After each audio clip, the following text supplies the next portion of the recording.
Number 12, Andrew Wickner. Parents, Aaron and Susie. Number 24, Nate G. Parents, Michael and Bernice. Number 25, Landon Shaw. Parents, Craig and Camera. Number 28, Jay Seeger. Parents, Kurt and Angie. Number 32, Ryan Ostrich. Parents, Shannon and Doug. Number 42, Austin Lean. Parents, Brandon and Kathy. Number 50, Capri Wilson. Mom, Akila. Number 52, Joe Knutson. Parents, Aaron and Emily. Number 56, Peyton Bonner. Parents, Jason and Linda. Number 58, Austin Kimberly. Parents, Rick and Jennifer. Number 65, Connor Durhammer. Parents, Darren and Angie. Number 70, Austin Sternhagen. Parents, Stacy and Coletter. Number 71, Drew Hoth. Parents, Dell and Lynn. Number 73, Ty Tompkins. Mom, Tricia. Number 76, Jason Wieland. Parents, Pat and Heather. Number 77, Logan Sock. Parents, Gary and Stephanie. Number 82, Alex Sharp. Parents, Rick and Jennifer. Number 85, Isaac Kime. Mom, Shufi. Number 87, Sam Menon. Parents, Sid and Deb. Manager, Aaliyah Trenier. Parents, Darren and Melanie. Cheerleaders, Jill Kessner. Parents, Diane and Terry. Autumn Weber. Parents, Angela and Mark. Carly Patterson. Parents, Michelle and Gary. Kate Strike. Parents, Beth and Darren. Kaylin Walker. Parents, Brandy and Kevin. Madison Schock. Parents, Candace and Brian. Denari Turner. Mom, Clarianne. Dance team, Ellie Culberson. Parents, Brian and Joy. Alana Fischel. Parents, Jeff and Wanda. Sophie Peterson. Parents, Mike and Betsy. Corinne Gudgeon. Parents, Alan and Christy. Samaria Barnes. Parents, Steve and Sherry. Miriam Southall. Parents, Wayne and Andrea. Kylie Benorden. Parents, Scott and Tina. Kylie Helen. Parents, Kyle and Lisa. Liz Shudick. Parents, Mark and Amy. Let's give this great group of seniors and parents a round of applause.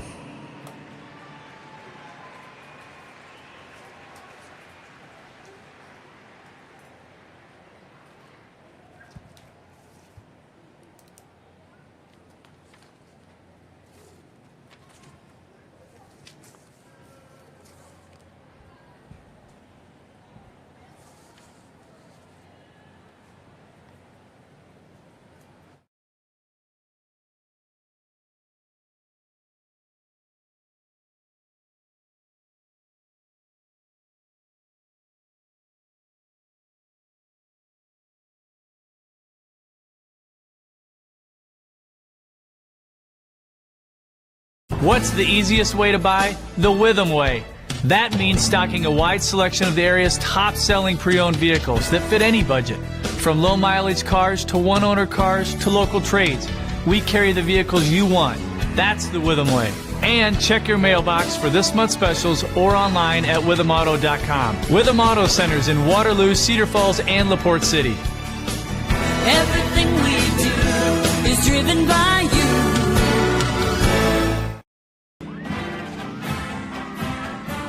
The Tiger Booster Club is the team behind the team, working together to support every athletic program in the Cedar Falls Community School District.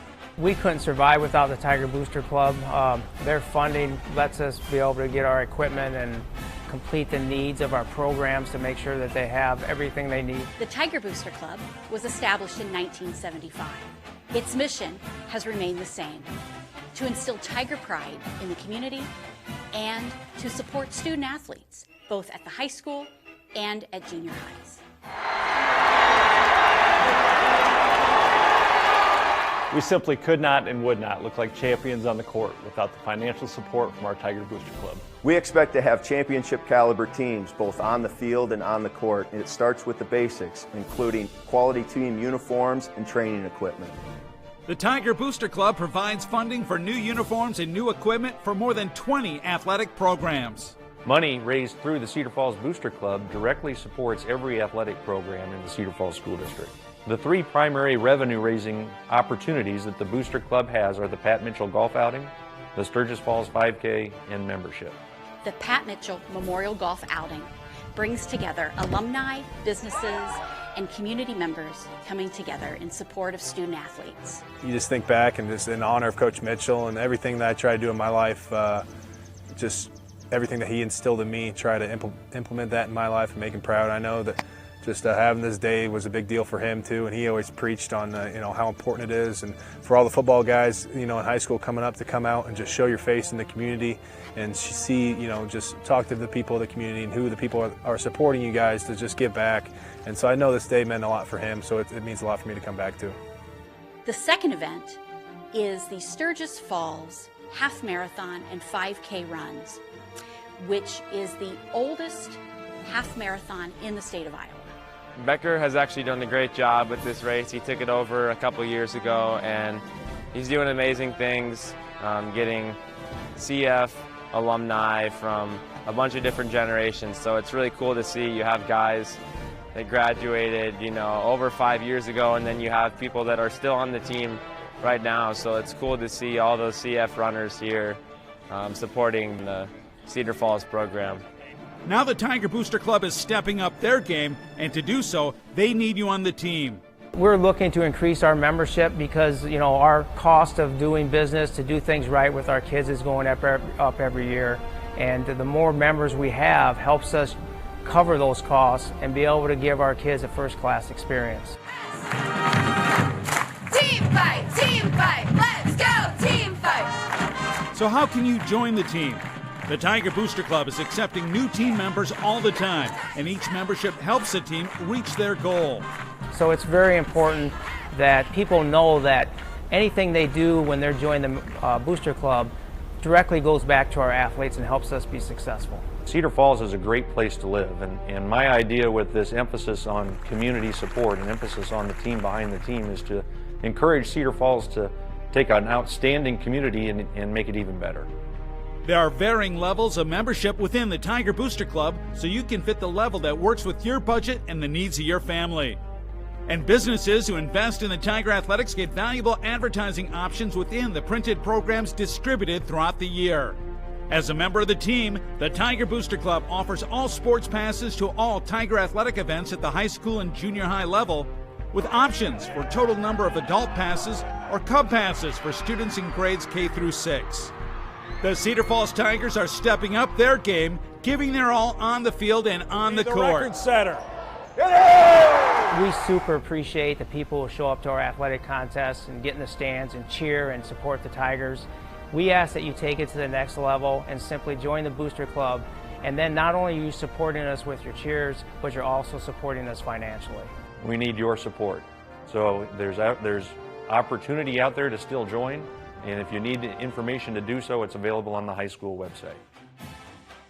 It's such a big deal going through the high school and just the athletic department supporting us really and just giving us what we need to be able to succeed on the field. And so yeah, I think that this is such a huge day for us just to raise money for a good cause and just to give back to the kids and for them to be able to succeed and play at the highest level possible. It's just nice to know that you have the community supporting you, and the Booster Club is the the rocket ship kind of that propels that, and people giving money to that, and then all the students that play sports really see that. I think that's really awesome and really nice just to know you get a community supporting you out on the field, out on the court, whatever you're doing. Join the Tiger Booster Club and support our team. We need you on our team. So what are you waiting for? The Tiger Booster Club needs you to join the team. It's time to get in the game and support Tiger Athletics.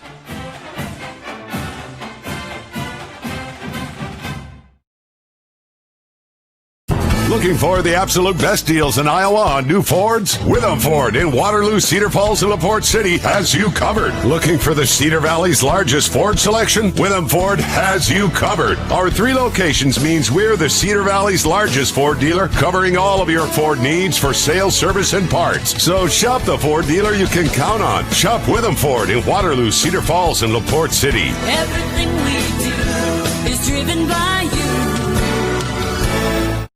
I enjoyed my job as principal at Cedar Falls High School, and I enjoyed working with parents, students, and staff.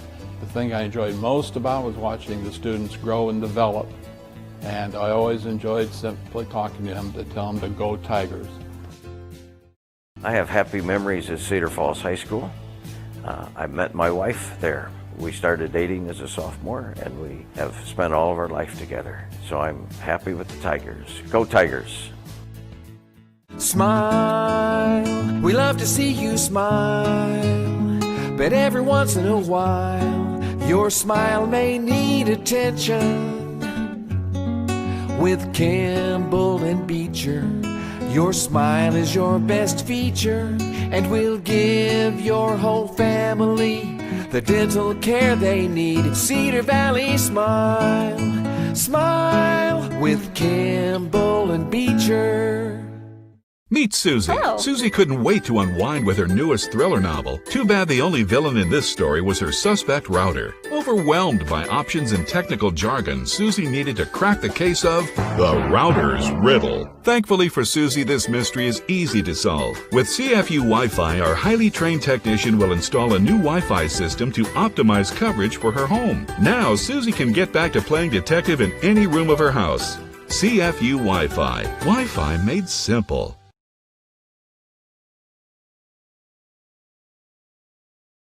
Meet Mike. Hello. Mike's the Iron Chef of his house. But instead of seasoning tonight's meal, Mike's getting peppered with demands from his family about their internet connection. Thankfully for Mike, this recipe calls for a dash of support. With CFU Wi-Fi, our highly trained technician will install a new Wi-Fi system and provide Mike's family with tech support 24/7. Now, Mike can focus on tonight's meal without all the extra ingredients. CFU Wi-Fi. Wi-Fi made simple. What's the easiest way to buy?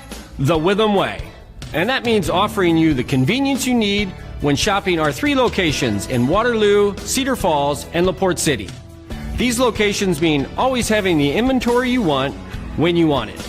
That's the Witham Way. And check your mailbox for this month's specials or online at withamauto.com. Witham Auto Centers in Waterloo, Cedar Falls, and LaPorte City. Everything we do is driven by you.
Representing Martin Brothers is Jeff and Heather Martin. Representing Zavuz Grill are owners Nick and Tara Roberts. Thank you to these amazing gold sponsors for your ongoing support of our student athletes and the Tiger Booster Club.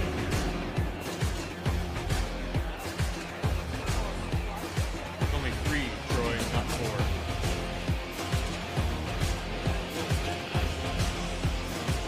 I got something last time too that I had to, it was homecoming last time. Something else. I agree.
Thanks for watching the Tigers on Cedar Falls Utilities, Channel 15. Up the middle, Ostrich is free. Give him 6. We're thankful for customers who choose CFU Cable TV.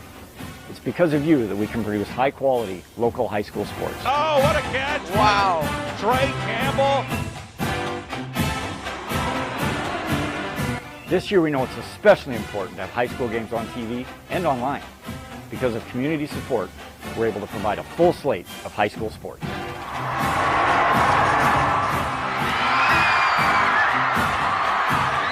Daniel Hutchins in the open. Gets past the defense and he takes it all the way. So thanks for being a CFU TV customer, and go Tigers. I enjoyed my job as principal at Cedar Falls High School, and I enjoyed working with parents, students, and staff.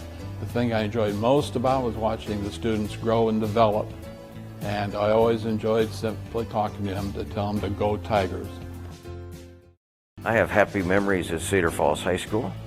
I met my wife there. We started dating as a sophomore, and we have spent all of our life together. So I'm happy with the Tigers. Go Tigers!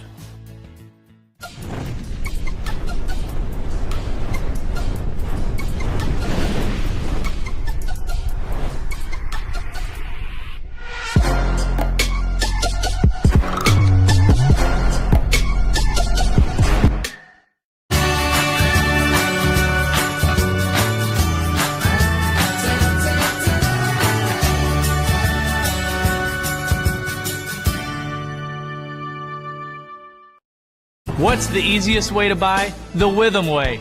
That means stocking a wide selection of the area's top-selling pre-owned vehicles that fit any budget. From low-mileage cars to one-owner cars to local trades, we carry the vehicles you want.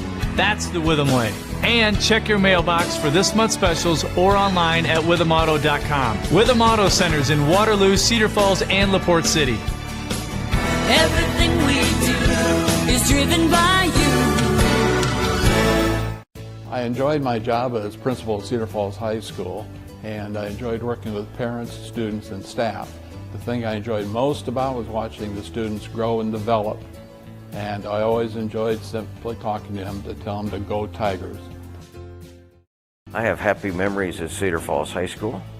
I met my wife there. We started dating as a sophomore, and we have spent all of our life together. So I'm happy with the Tigers. Go Tigers! Your smile is the most important thing to us. A smile is your greatest accessory. A smile lights up a room. A smile is confidence. It's a symbol of love, a friendly face, happiness, and so much more. Let us keep your smile healthy. Kimball and Beecher Family Dentistry. We love to see you smile.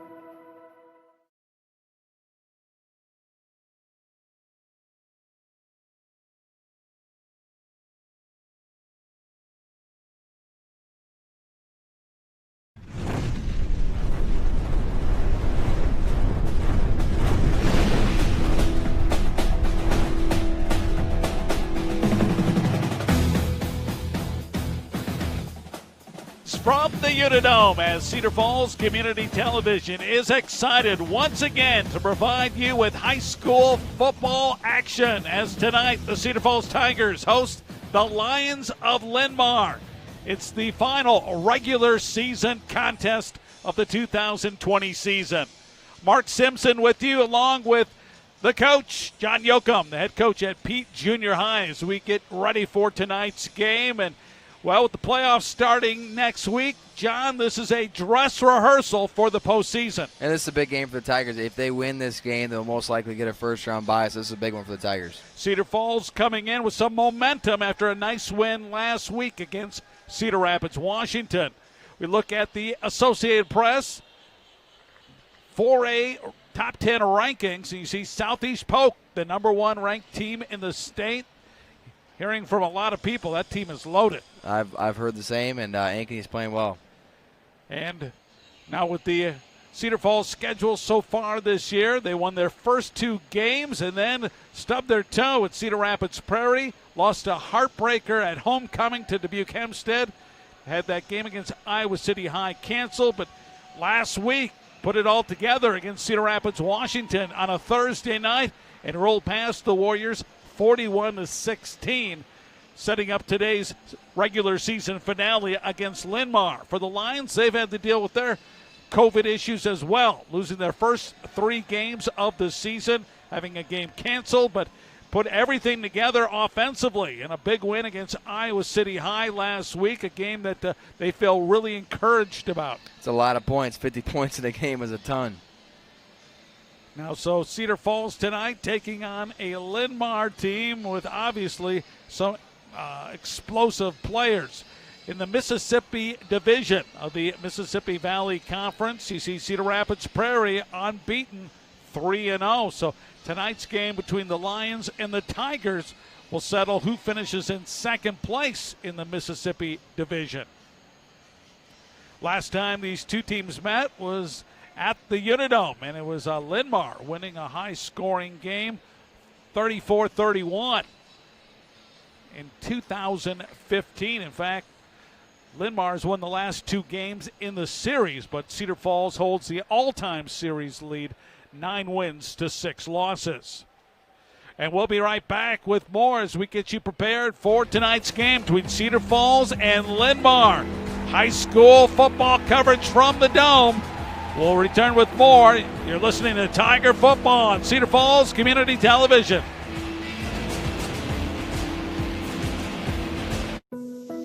Your smile is the most important thing to us. A smile is your greatest accessory. A smile lights up a room.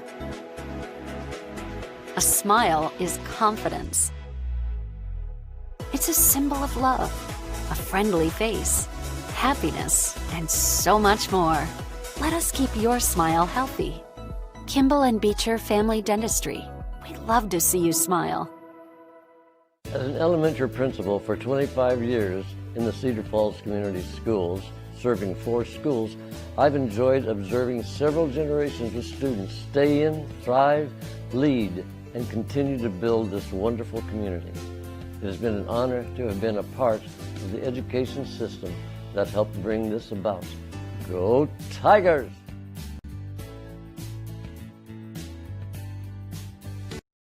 Meet Mike. Hello. Mike's the Iron Chef of his house. But instead of seasoning tonight's meal, Mike's getting peppered with demands from his family about their internet connection. Thankfully for Mike, this recipe calls for a dash of support. With CFU Wi-Fi, our highly trained technician will install a new Wi-Fi system and provide Mike's family with tech support 24/7. Now, Mike can focus on tonight's meal without all the extra ingredients. CFU Wi-Fi. Wi-Fi made simple.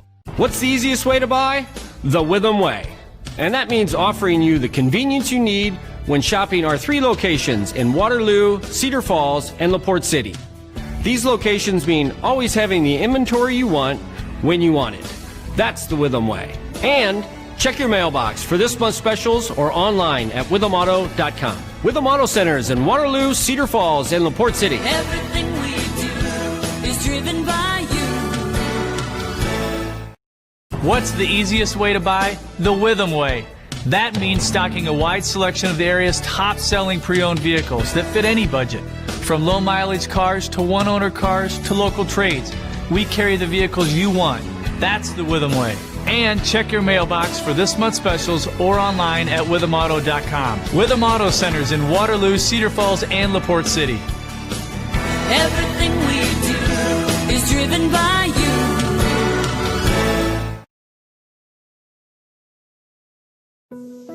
Your smile is the most important thing to us. A smile is your greatest accessory. A smile lights up a room. A smile is confidence. It's a symbol of love, a friendly face, happiness, and so much more. Let us keep your smile healthy. Kimball and Beecher Family Dentistry. We love to see you smile.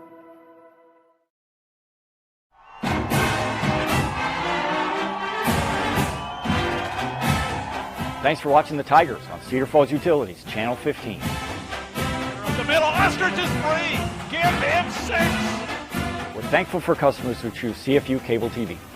It's because of you that we can produce high-quality local high school sports. Oh, what a catch. Wow.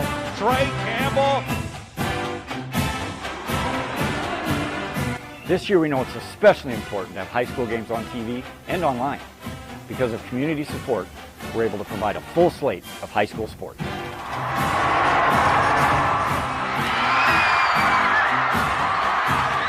Daniel Hutchins in the open. Gets past the defense and he takes it all the way. So thanks for being a CFU TV customer, and go Tigers!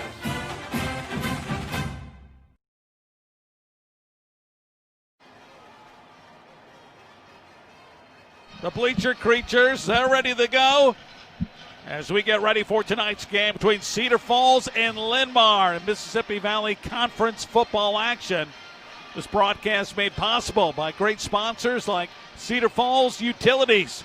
CFU has been chosen as the fastest internet service provider in the country according to PC Mag. Now a 10-gig broadband available citywide. CFU offers outstanding customer service and reliability. Find out more at CFU.net. Mark Simpson with John Yoakum here on Cedar Falls Community Television. As we get ready for tonight's game between Cedar Falls and Linn-Mar. And John, you've talked with the Cedar Falls coaches. What are the keys for the Tigers this evening? Well, you want to get off to a fast start. You know, Linn-Mar hadn't won until last week. You want to get off to a good start. Cedar Falls played well last week, as did the Lions, but it's always getting off to a good start, setting the right tone. And for Linn-Mar, coached by Paul James, veteran coach, he said some of the keys for them coming into this game is keeping that offense on the field. They have to be able to move the ball against Cedar Falls, contain the Tigers' running game, and use the Lions' quickness to their advantage. Watching the coin toss. Tails never fails, Mark. Eli Mickey is the Cedar Falls captain. And it appears that I think Cedar Falls is going to receive. Cedar Falls, yes, has won the toss. I think Linn-Mar won it and they deferred. I'll take your word for it. Yep, Linn-Mar won, they deferred. Bryson White is the captain for the Lions. We are ready to go. So that Cedar Falls offense will be on the field first. Cedar Falls coming in with a record of 3-2 on the year. Linn-Mar 1-3. Both teams 1-1 in the Mississippi division of the Mississippi Valley Conference. See the Tigers' season so far look good last week in Cedar Rapids, Washington. I think this is a Wash team that's kind of down this year, but Cedar Falls led 41-0 at halftime in that ball game. And one of the side notes for tonight's game is Ryan Ostrich going into tonight's game is only 13 yards behind Jason Clayton of Fort Dodge, the state's leading rusher in 4A. Clayton, his Fort Dodge Dodgers played last night, even though Clayton, who was injured, did not play. So Ostrich a chance to possibly become the leading rusher in Class 4A. Let's set the bar pretty high here. Ostrich last year rushed for over 1,200 yards in an 11-game season. So he's done pretty good work here. Exactly. Just a total of 5 games here for Cedar Falls. Here's the kickoff, and it should be returned deep. Cedar Falls at the 1-yard line, and good containment by Linn-Mar inside the 10-yard line as Cedar Falls' Jordan Hapner nowhere to go. Part of the problem there was he had to retreat to get the kick, so he couldn't be moving forward when he caught the ball, so he didn't really have momentum going. So Linn-Mar pinned Cedar Falls deep. The Tiger offense. Hunter Jacobson is the quarterback. Ryan Ostrich, the running back. Receivers of Daniel Hutchins, Trey Campbell, Caden Jansen. Tight end is Aiden Sorensen. Tigers with a veteran, big offensive line. Jacobson out of the gun, running the option. Pitch out. Ostrich has some room. And Ostrich does a tackle, and on the far sideline, skips down the sidelines and picks up pretty good yardage on first down. Just stepped out of bounds, about 2 yards short, first down. Mark it at the 18-yard line. So it's a good mark by the official. Second down, 2 yards coming up. Ostrich averaging 7.8 yards per carry this year. He's right at about that average right there on that play. Trey Campbell, number 4, split wide to the right. Top of the field is Daniel Hutchins. They'll put Campbell in motion, and they'll run with Campbell. Now the reverse to Hutchins, and he's going to throw. Hutchins throws it and almost intercepted, stepping in front and making a good defensive play for Linn-Mar. Knocking that ball down was Carter West.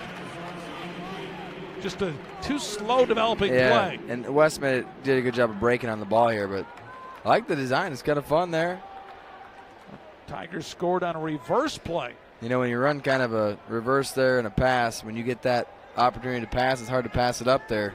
Hutchins doesn't get a lot of chances to throw it. Yeah, Campbell scored on a 66-yard reverse on the very first offensive play for the Tigers in their win against Cedar Rapids, Washington last week. Fumble. Third and a couple, loose ball. It appears Cedar Falls has recovered, but the play breaks down, and the Tigers will have to send in the punting unit.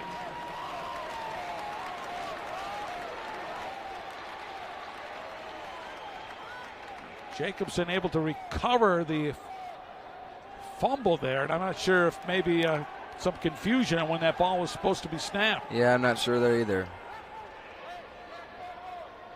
Jake Holstein it's going to be Stratton Furson punting. Stratton Furson standing at the 4-yard line. Furson, a kick, angling away from the return man. Takes a very good roll for Cedar Falls and goes out of play around the 43-yard line of Linn-Mar.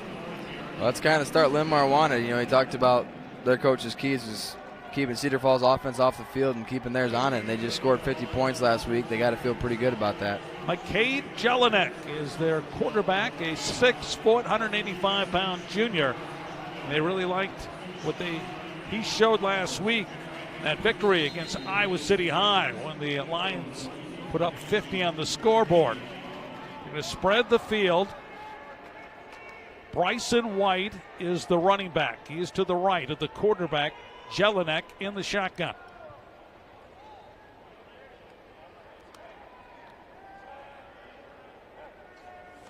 High snap. They'll give it to White on the left end. He is greeted rudely and thrown down by Riley Barnett. And a loss of a couple as the Tigers' middle linebacker making a strong play.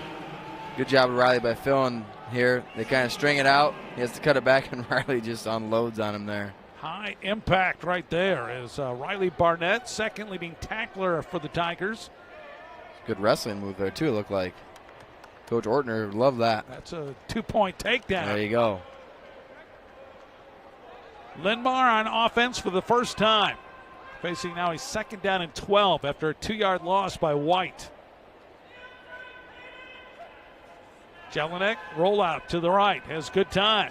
Now he's flushed, throws it on the run towards the far sidelines and incomplete. Intended receiver was Jaron Centers, 6-foot, 170-pound junior wide receiver. Like Capri Wilson got a pretty good lick on him here at the end of that play. Paid for that one. One thing about Capri Wilson, the defensive tackle, incredible quickness and he's got a motor. That closing speed he has. He's not going to quit. He's got a motor. Linn-Mar facing a 3rd down and long. 10:01 to go here in the first quarter of a scoreless game. Jelinek. Play action. Now he's chased. There's Wilson bothering him. He throws it, and intended receiver was Makai Jackson, off his hands and incomplete. Even if he makes the catch, he's still well short of the first down.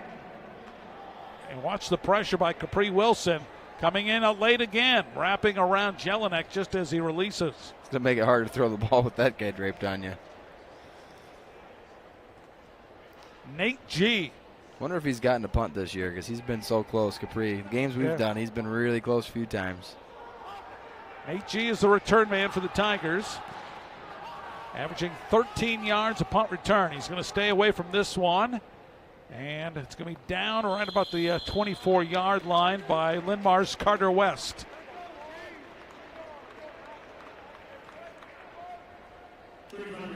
With And so, sponsors for our broadcast of Tiger football include Witham Auto Center.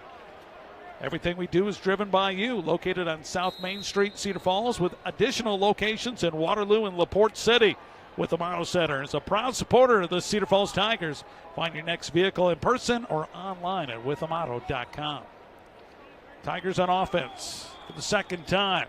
This time, better field position when they started the game. They'll go with Ostrich and Ryan Ostrich. Second effort, maybe gets about 3. Tigers coming into the game offensively this year, averaging 322 yards per game. Most of that on the ground with Ryan Ostrich, averaging 237 yards on the ground, just 85 through the air. That's one thing Cedar Falls wants to get a little more balance, I'm sure. Try not to be one-dimensional, just being the Ryan Ostrich show and share the wealth. Play action to Ostrich. Jacobson rolling right. Now he's going to keep the football down the sidelines. Hit. Well out of bounds. He takes a vicious hit. And flags fly. And Jacobson, some of the Tigers jawing at the bench for Linn-Mar after that. Wow. And he is well out of bounds when and it's the almost hit occurs. That's a couple steps out of bounds. Quite as violent as I thought from our angle initially from there, but still. It's hard to see from us. He disappears. He goes off the side and then just gets cleared out. Jacobson. He's tough. No doubt about it. Yeah, he's taken some hard hits this year and just bounced right back up. Sometimes that kind of fires you up, too, when you get It's like the boxer's got to get hit a couple times before he's ready to go. So they'll tack on the 15-yarder on the penalty. They'll spot the ball at the 47-yard line. Jacobson, play action, dumps it. That's Aiden Sorensen, makes the catch. And that's a nice tackle by Jaron Centers just as Sorensen was heading up the field and had some momentum and a lot of open field in front of him. That's a nice play design there. Fake anything faked Ostrich is going to work. Drag the tight end right in behind. Good throw. Sorensen, that's his 7th catch of the year. Aiden, a 6'2", 200-pound junior. They list him at tight end, but basically he's just another wide receiver for the Tigers. Second down, 3 yards coming up for Cedar Falls. Cedar Falls will run with Ostrich. Ostrich getting free, turns on the Jets. Now you see him, now you don't. Give him 6 as Ryan Ostrich takes it to the house, and the Tigers get on the board with 8:14 to go here in the first quarter. I think he just took the lead, Mark. He's in first place, I think. As far as rushing goes in the state, that's a impressive run by Ostrich, and what a hole. You give him this kind of room, it's over. Once he gets into space, he runs away from the defender. He sees him there, cuts back a little bit. He's gone. You see 2 white jerseys, and you think, well, maybe they might have the angle on them. But they don't have the speed. Ostrich just pulls away.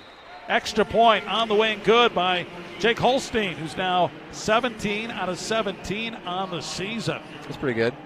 You can't even jinx him, Mark. Watch the run again. And that's when he just accelerates. It's funny because he almost kind of looks at him and goes, oh, there's no way you're catching me. So Cedar Falls, it's a nice drive, is aided by that penalty with the late hit out of bounds. See if something on his shirt? He must have. I couldn't see it from here. He's kind of like showing off on something on his white shirt underneath his jersey. So Ostrich on the year now. It's his 9th rushing touchdown and his 11th touchdown of the season.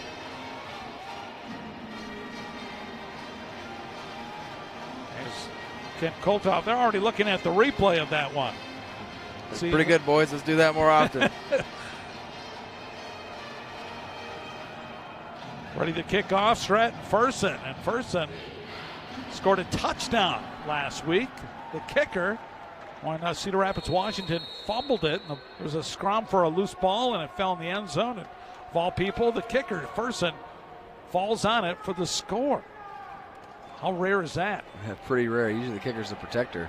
Linn-Mar. Oh, big hit. Barnett again. Jarring hit just as they get across the 20-yard line. And Riley Barnett makes his presence felt again. Just flies around, kind of reckless abandon, and boom. Good coverage there by Riley. Unofficially, we have that as a 43-yard run by Ryan Ostrich on that score. 7-0 Cedar Falls. Now Linn-Mar. We'll see how they respond. Now trailing, and the football for the second time in this ball game. Ball at the 21-yard line.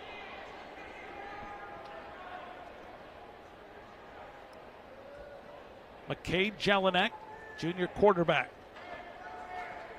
It's a high snap, and that play blown up in the very beginning as Cedar Falls. Look at that. 1, 2, 3, 4, 5, 6 red Barnett, jerseys. Lean, Capri, Wilson. There's nowhere to go. Take your pick on who got the 5 guys. Tackle right there. Like Austin Lean, Riley Barnett, Capri Wilson. Second down and 11. 7:45 to go here in the first quarter. If you're getting hit as you touch the ball as a running back, that's not a good sign. So trips to the left for the Lions, and a flag flies before the ball's even snapped. And offsides on the defense. Somebody lined up offsides for the Tigers. I didn't see necessarily who, but. And so now it's going to be like a second down and 6 coming up for Linn-Mar. Much more manageable. Again, 3 receivers, bottom of the field. 1 receiver to the top. Lone back is White. Jelinek throws it on the run and incomplete. Looked like there was some contact. Mekhi Jackson was the intended receiver, and he got kind of tangled up with Jay Seeger deep in the. I think the pass wasn't really catchable anyways, but a little bump there, but the ball was well out of bounds. So now it's third down coming up here for Linn-Mar. Lions so far this year, just the 4 games, only 201 yards per game offensively. 121 yards rushing, 80 yards passing. And procedure penalty there. Somebody moved too soon for Linn-Mar, and 5 yards they got in that offsides penalty. It's going to be moved back the other direction, and it goes back to a 3rd and 11. I think the center is a little ahead of everybody else almost. Win or lose, both teams just want to look good heading into the postseason, but both teams really want to win bad and get that momentum heading into the playoffs. Oh, it's a draw play to White, and Cedar Falls has that snuffed out, and immediately going down is White. The big bear hug, Ben Burleson, 6'2", 270-pound junior with the tackle. Yeah, I like what I'm seeing up front from Cedar Falls. They're controlling the line of scrimmage. Nowhere for him to go. No gain on the play. Lions will have to punt again. Quarterback Jelinek is the punter. He's averaging 42 yards. It's a one hopper to him. He makes a good job getting that ball, but not a good punt. Oh boy. Oh, Nate G takes a gamble. He's immediately buried at the 48-yard line. You really want to stay away from it, but you just can't help but touch it. It's right there. I think coaches might say, hey, just let that one go. So Nate G, yep, they're talking to him in that situation. Just stay away.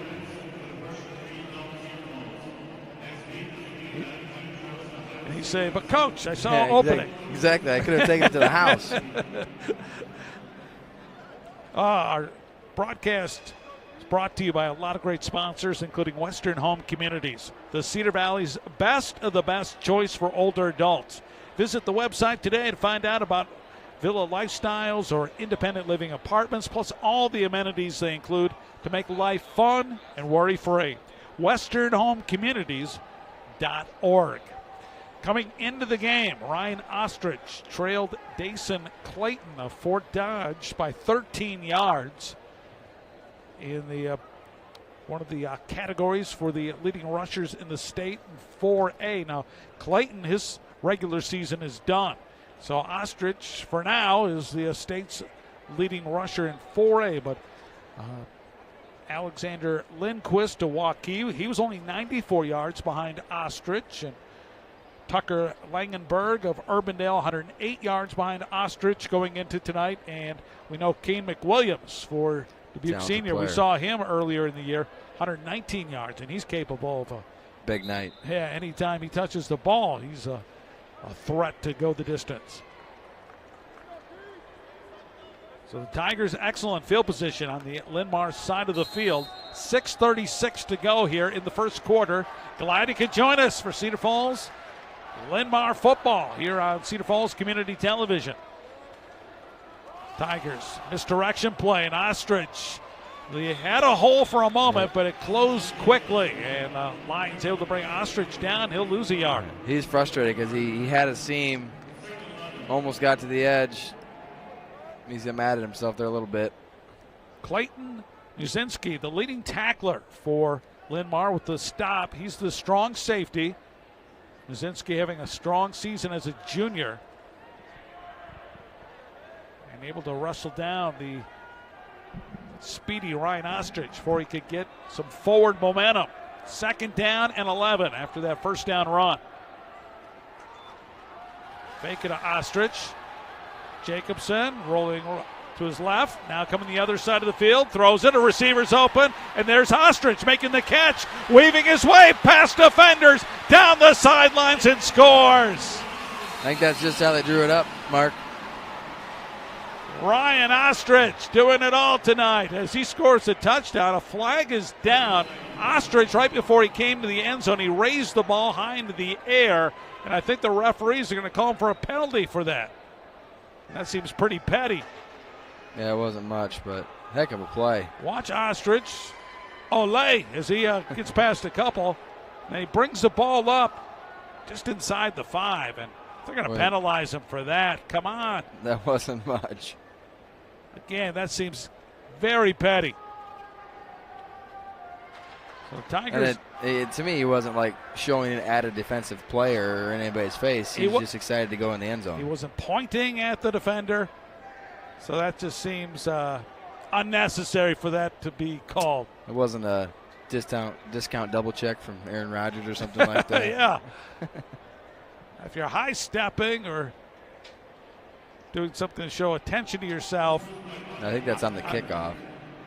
So Yep. Penalties enforced on the kickoff. That'll go as a 49-yard play. And how about Jacobson?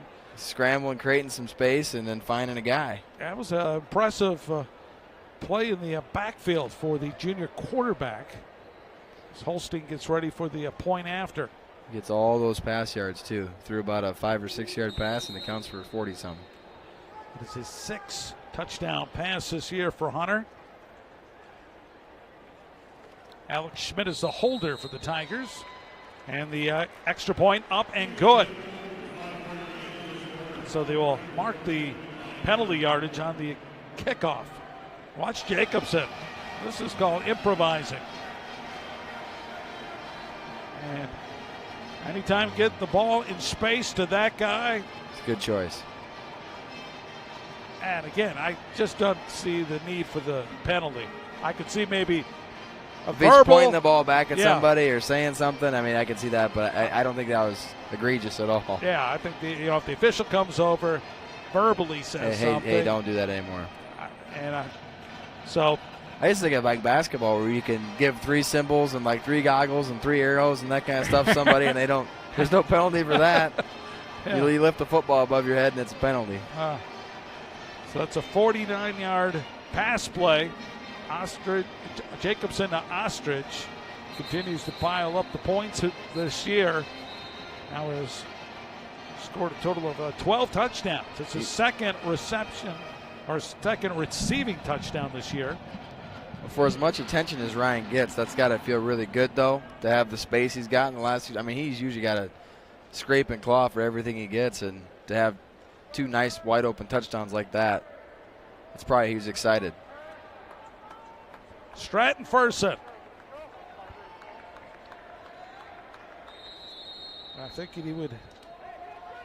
I bet he won't get a touchback. Yeah, if he gets it in the end zone, I'd be very, very impressed. This ball hangs in the air, though, and take it inside right around the 20. There's a good hole and good return for Linn-Mar's Luke Mikey. It's a good tackle by Aiden Hansen there on the coverage. Sponsors for our broadcast tonight include Kimball and Beecher Family Dentistry.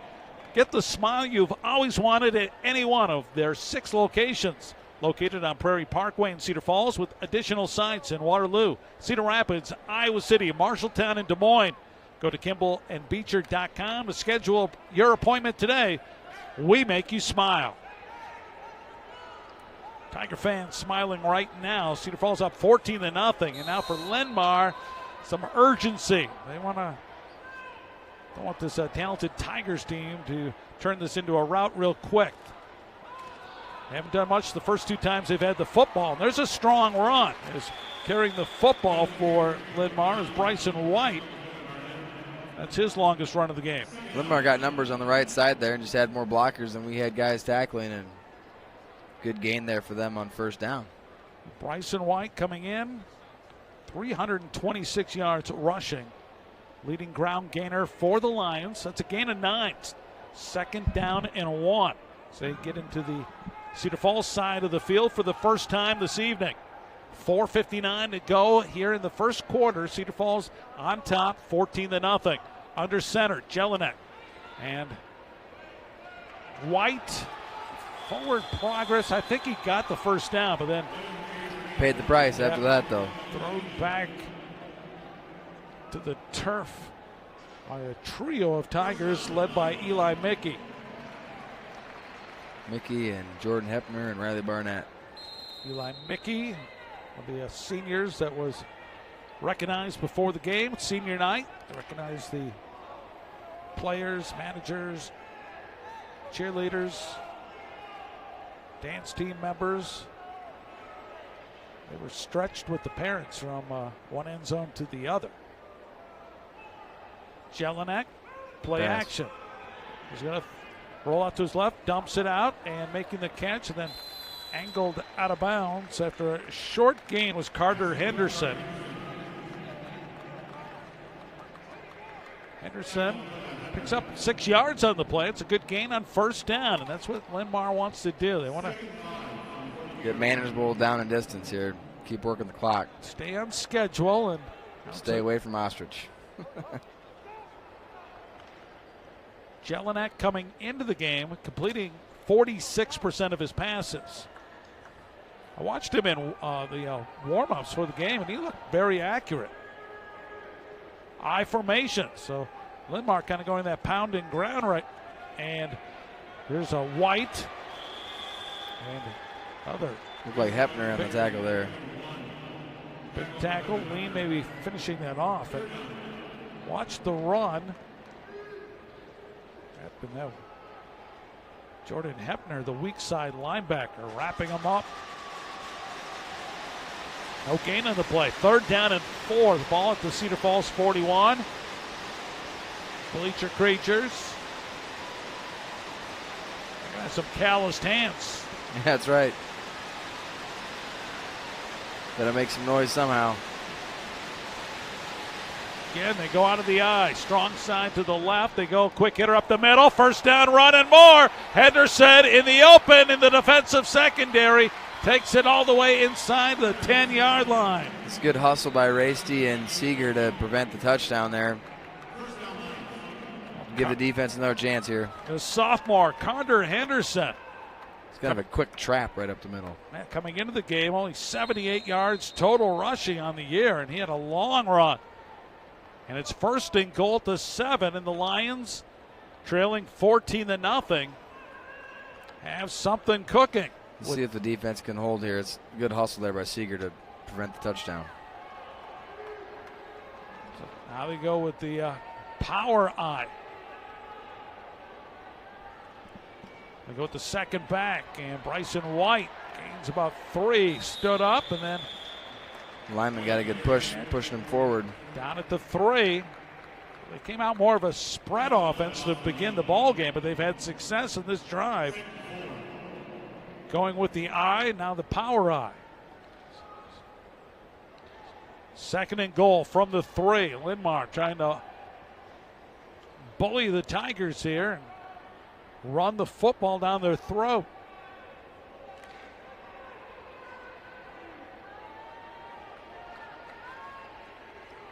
Jelinek. He's a threat to run the football as well.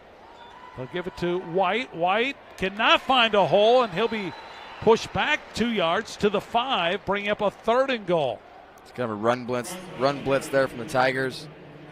Stuffed that left side of the line. A lot of guys got through there. Ben Burleson, Jordan Hepner in on the tackle. 3rd down and goal. Can the Tigers come up with a goal line stand here? Jelinek, play action. He's going to throw under pressure. Almost intercepted just missed and it. caught for the touchdown. Just over the hands of Nate G, or maybe through his hands, and making the catch for the score for Linn-Mar is Clayton Muzinski. Just through his hands. If he could have caught that clean, it might have been a pick 6. Quarterback got tackled. If he could have caught that clean with Nate's speed, he might have had it. They often talk in sports, it's a game of inches. Wow. He's not happy with himself right now. Gee. Who had 2 picks last week against Cedar Rapids, Washington. As that kick somehow got through. It looked like Caleb Rasty. He was there. He needed to kind of lay out full extension, go for the front of the toe. Maybe just got a piece of it. Let's see the touchdown again. Look how close this is. Ooh. Muzinski makes the catch on a big 3rd and goal. The Lions convert. Pretty sure most of the time Nate's going to make that play. He's picked off a lot of passes this year. And for McKay Jelinek, he throws his 5th touchdown of the year. So Linn-Mar responds nicely after the Tigers took a 14-0 lead. I kind of sensed, John, it was kind of that danger situation. Edge, yeah. I was kind of hoping it would go into the danger zone, Mark. Good response from Linn-Mar, though. So the junior to the junior as Jelinek, junior quarterback, finds Muzinski, a junior running back.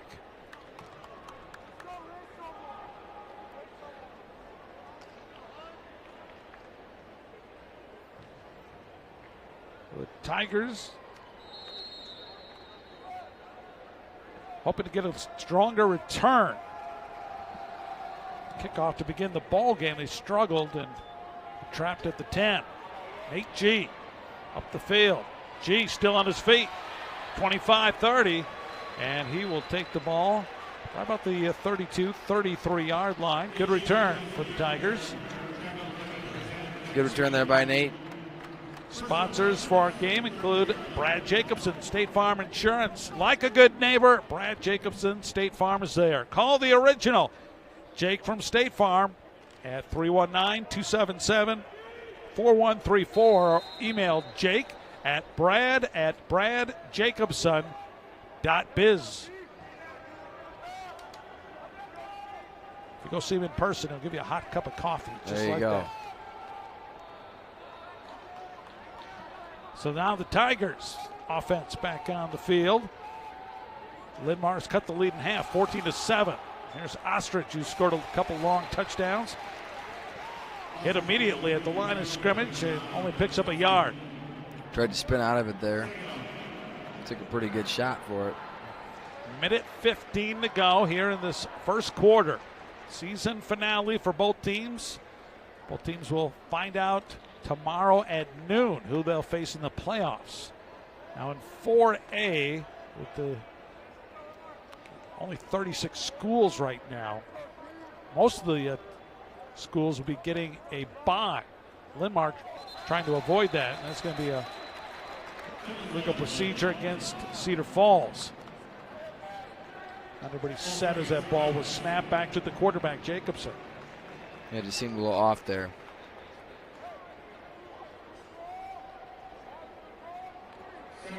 So it's a second down, 15 coming up for Cedar Falls. 50 seconds to go here in the first quarter at the UNI-Dome.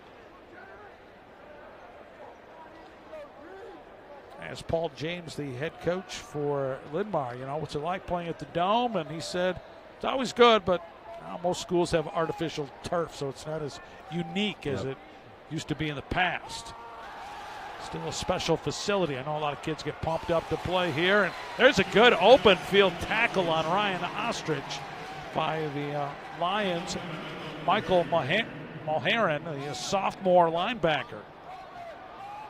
So some young guys stepping up here for Linn-Mar. Lions got to be excited about having him for a couple more years. That nice open field tackle. One of the best backs in the state. Loss of a yard, 3rd and 16. Tigers have to get up to the 43-yard line to pick up a first down. That's the end of the first quarter. Cedar Falls on top of Linn-Mar, 14-7 after the first 12 minutes of play. We'll be back with more after this. This is Tiger Football on Cedar Falls Community Television. Looking for the absolute best deals in Iowa on new Fords? Witham Ford in Waterloo, Cedar Falls, and LaPorte City has you covered. Looking for the Cedar Valley's largest Ford selection? Witham Ford has you covered. Our 3 locations means we're the Cedar Valley's largest Ford dealer, covering all of your Ford needs for sales, service, and parts. So shop the Ford dealer you can count on. Shop Witham Ford in Waterloo, Cedar Falls, and LaPorte City. Everything we do is driven by you. Meet Linda. Linda just bought a smart home hub and was ecstatic to see her grandkids on their weekly chats. However, this grandma spends most of her time troubleshooting across time zones. Fortunately for Linda, technical support is right down the road. With CFU Wi-Fi, our highly trained technician will install a new Wi-Fi system and connect all of her devices. Now, Linda can chat with her family and ask about their week instead of her password. CFU Wi-Fi. Wi-Fi made simple. Signs by Tomorrow, more than a custom sign company. Signs by Tomorrow is your advertising solutions resource. At Signs by Tomorrow, they create affordable, high-impact signs and visual messaging solutions. Rolling out to his left, under pressure. Jacobson's going to go down. It's a sack for the Lions. That's a good defensive series for Linn-Mar after they had scored the touchdown. So Linn-Mar with some momentum as the Tiger punting unit coming on. This wasn't anybody open here. He does a good job of keeping his eyes downfield. This was nothing there. It's better than taking a chance downfield and throwing a pick. Earlier tonight in the sophomore game, Cedar Falls winning 31-26 over Linn-Mar. Cedar Falls ends the year 5-1, correct? Yeah, it's a big win. Puts them in second place in the conference. As Linn-Mar only had 1 loss by their sophomore team going into that ball game. Great punt, Stratton first down, and it's bobbled and picked up and brought down after the struggle immediately. Mackay Jackson. It almost was a big play for Cedar Falls there. Good punt. Stratton First and Jake Holstein have done a tremendous job with the kicking for Cedar Falls this year. That has been a real strength for Cedar Falls. And that's great when you can feel comfortable with your special teams. So the Lions, last time they had success rushing the football. Well, they continue to go out of that I formation with the fullback as an extra blocker and pound it down Cedar Falls. Jelinek under center. And here comes White. White stood up right at the line of scrimmage. Jordan Hepner. Austin Lean and Jordan Hepner there on the play. On my peripheral vision, as Hepner was getting up, I saw something fly into the field. I thought it was a flag. His gloves. One of the coaches for Linn-Mar threw some gloves out to a receiver for Linn-Mar. I'm thinking pass here, Mark. I'll tell you what, that coach had good arm. He did. That went about a good 20 yards onto the field. 2nd down and 9. 2 wideouts to the right, and they will pass under pressure. They're getting a good block. Jelinek airs it deep, but well overthrows the intended receiver, Jaron Centers.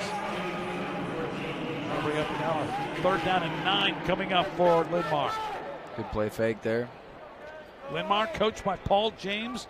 His 4th year at Linn-Mar. A lot of people think of Paul James. They think of his long time at Cedar Rapids, Washington. Was there for 40 and a half years. He was the coach, math teacher, athletic director. Did it all. And was also a girls basketball coach where he won two state championships. And was a defensive coordinator for 19 years, 11 years as a head coach. Brought the Warriors to runner-up finishes in 2003 and 2014.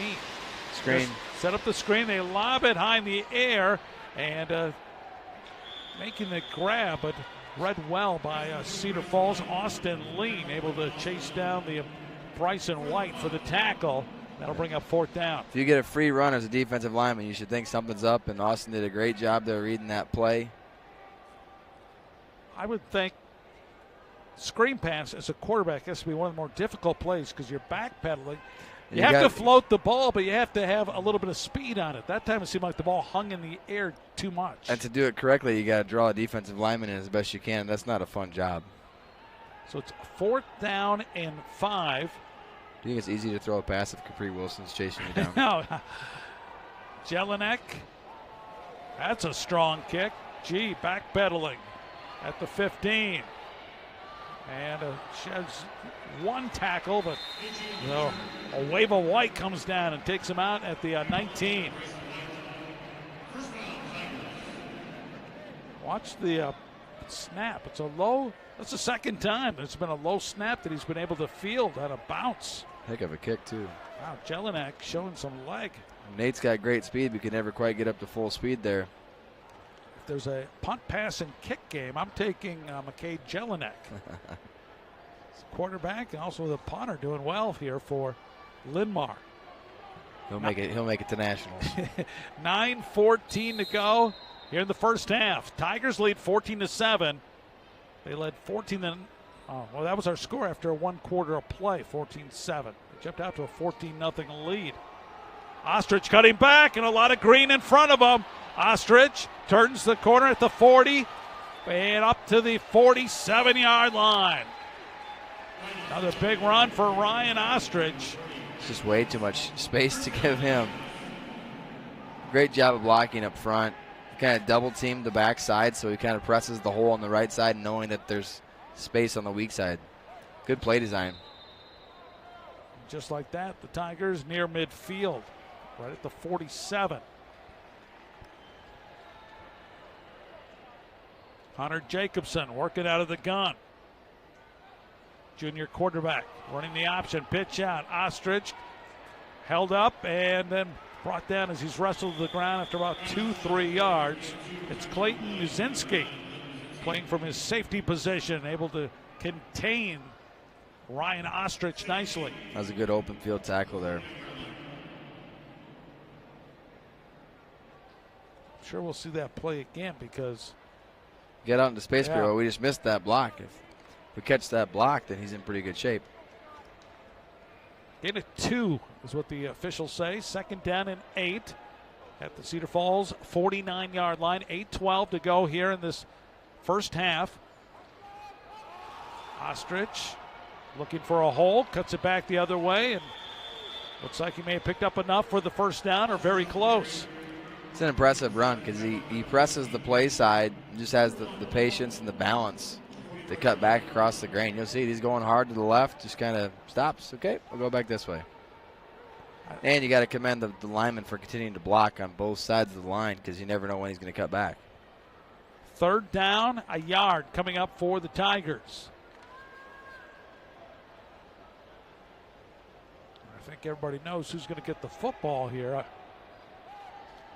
And Linn-Mar. A lot of men in the box right now. And Ostrich delivers for the Tigers again. Is that who you were guessing, Mark? That's who I was guessing. So they'll move the sticks.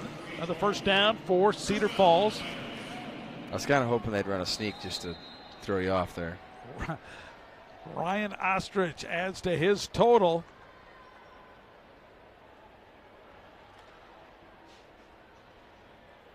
Think about Ostrich, though. After a while, you do that play action, and that usually leads to a wide open receiver. Tigers will throw. Pocket closes, and Jacobson will go down. Another sack for the Lions. It's good coverage there by the Lions. Looked like it was man-to-man coverage, and every guy was accounted for.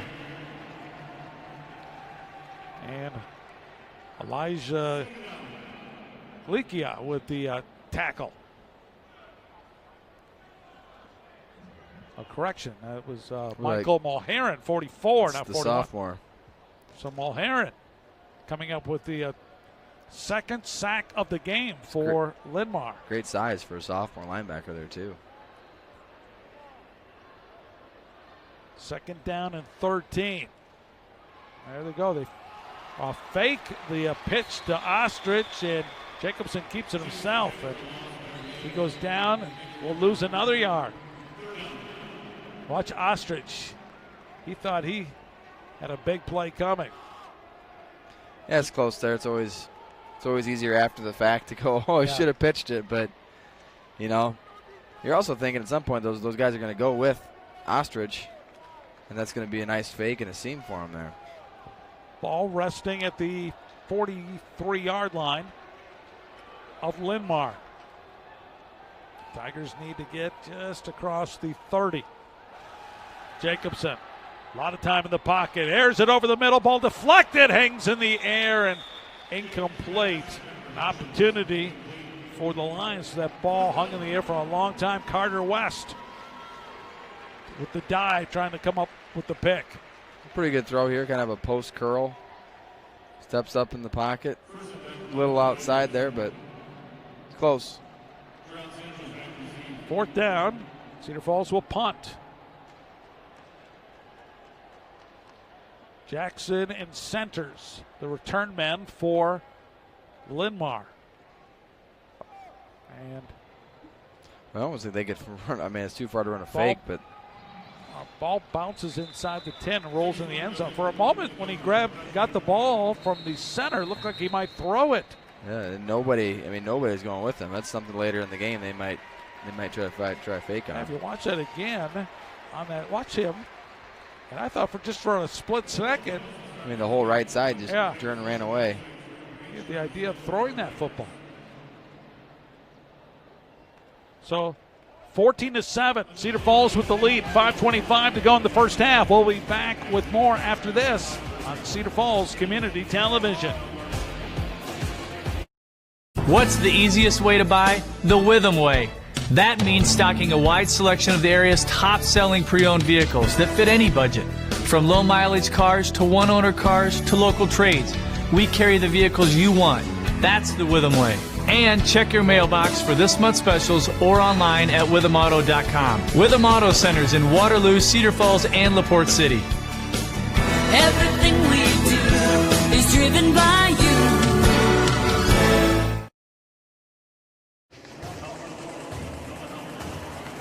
Between the Tigers and the Lions, final regular season game.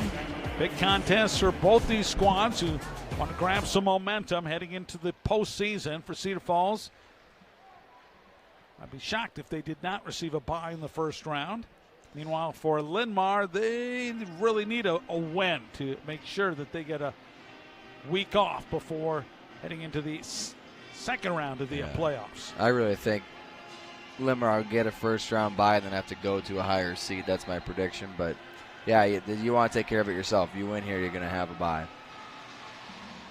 They do own the tiebreaker over Iowa City High because they beat them head-to-head. Yeah, they beat them last week. You see Capri Wilson getting the Tiger defense fired up. And here comes McKay Jelinek and the Linn-Mar Lions. They'll go off tackle, and a short gain is Austin Lean coming up with another tackle.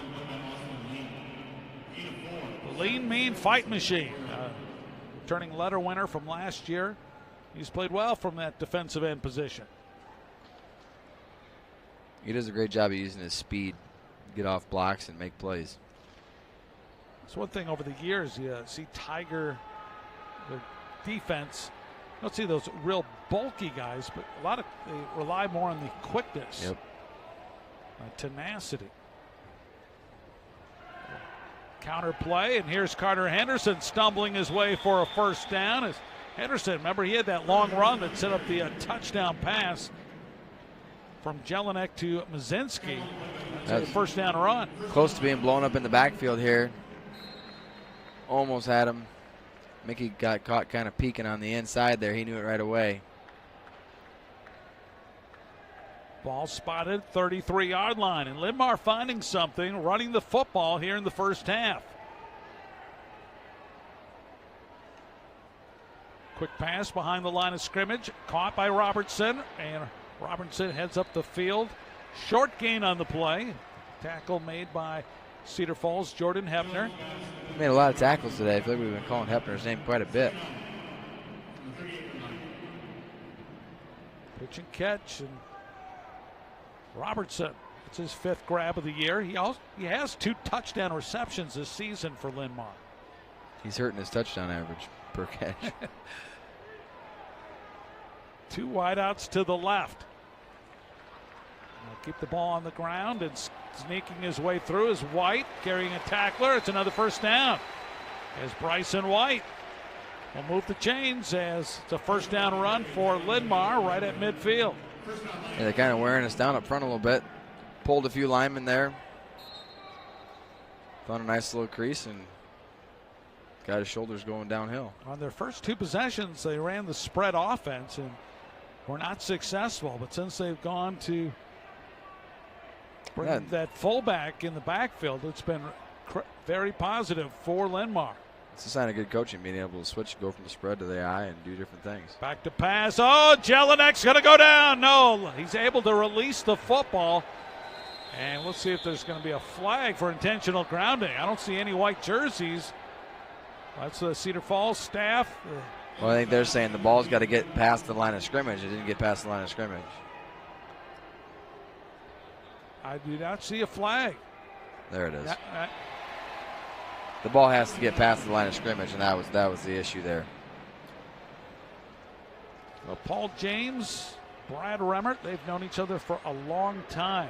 Paul James says since his days at UNI, when he played for Brad's father, Denny, at UNI. James family and the Remmerts very close. In fact, Paul James was the head coach for the North Shrine, or the North Side in the Shrine Bowl that was canceled this year. He'll still be the head coach next year, and Brad will be one of the assistants on that Shrine staff. That's always a fun showcase for the Iowa talent. Yeah, that's always I've gone to a few of those over the years. Those are always kind of fun to watch. Wow, look at this. Second down and about 25? Somewhere in there, yeah. That's just a ton for the Lions. Back to pass, Jelinek rolling to his right. He's going to keep it himself, just sticks it underneath his arm and angled out of bounds right about the 36-yard line as he runs right to the Lions sidelines.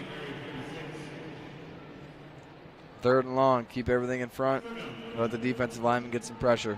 Both teams have 3 timeouts remaining. As time now becoming a factor. Late in this first half, Tigers scored in their 2nd possession on a 43-yard run by Ryan Ostrich. Next time they got the football was Hunter Jacobson. Short pass to Ryan Ostrich, which he turned into a 49-yard touchdown. But then Linn-Mar responded with a long drive, capped off by a 5-yard touchdown pass from Jelinek to Mizinski. That's where we stand right now, 14-7. Heading into this 3rd and 23 situation. Tony's ready. At halftime, we do a nice feature here on Cedar Falls Community Television about Jackson Hansen. Hansen was hurt tragically in a swimming accident over the summer and dealing with a lot of physical issues. So they got a nice feature on Jackson Hansen. That's coming up at halftime. I know, Coach, that has to hurt, what has happened to Jackson. Yeah, he played for me in 2 sports, football and basketball, and he's a great kid, works hard, and he's tough, and so he's battling, and any way we can help him out, we need to do so. Jackson's strong, and the fact they're helping to raise money for the Hansen family tonight here at the gate. There he is. There's Jackson.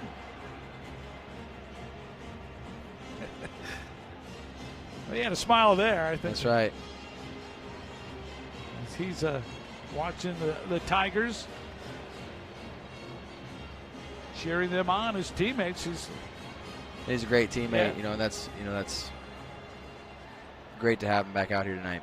Number 88 for Cedar Falls, and wish him and best in his recovery.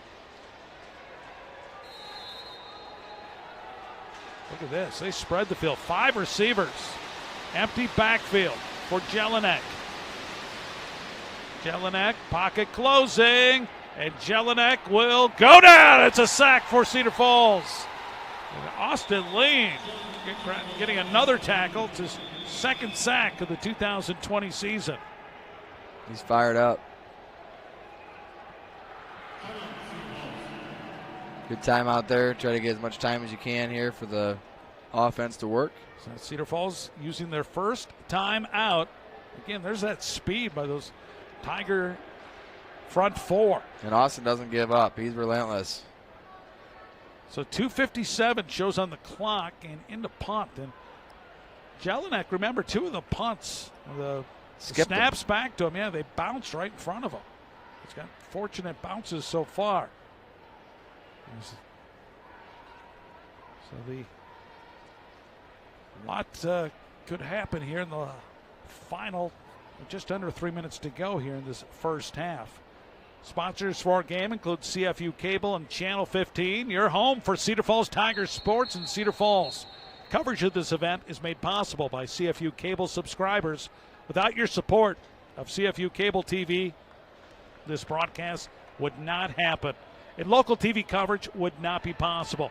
Cedar Falls Channel 15 is available on Basic or Basic Plus cable TV plans. For more information, go to CFU.net. All right, watch the snap to Jelinek. This time it's a perfect. It's a high kick that bounces, and Nate G will take it on a roll to 26. Coming to the near side, looking for that picket fence. Never develops as he's pushed out of bounds. Stops the clock. 2:46 to go here in the first half. That's what you have to do with Nate. You got to kind of bottle him up because you can't let him get running full speed on one side or the other. Cedar Falls, Linn-Mar, both heading to the postseason. Every team in every class going to the playoffs this year with the condensed season. Be interesting because there's times where they try to shrink the playoff field and expand it. Basketball, everybody makes it, and be interesting to see how football goes this year with everybody making it. Yeah, it's very unprecedented what's going to happen. Shotgun for Jacobson. Pitch out. Oh, look at the room for Ostrich as he takes off. 40, 45, 50. Jacobson with the pitch. Ostrich. I think that's the one, the Just play like before that. where they said, Hunter kept it. They said, let's run that again because that looked open. That looked too easy as Ostrich, just like that. Long run to the Linn-Mar 42-yard line.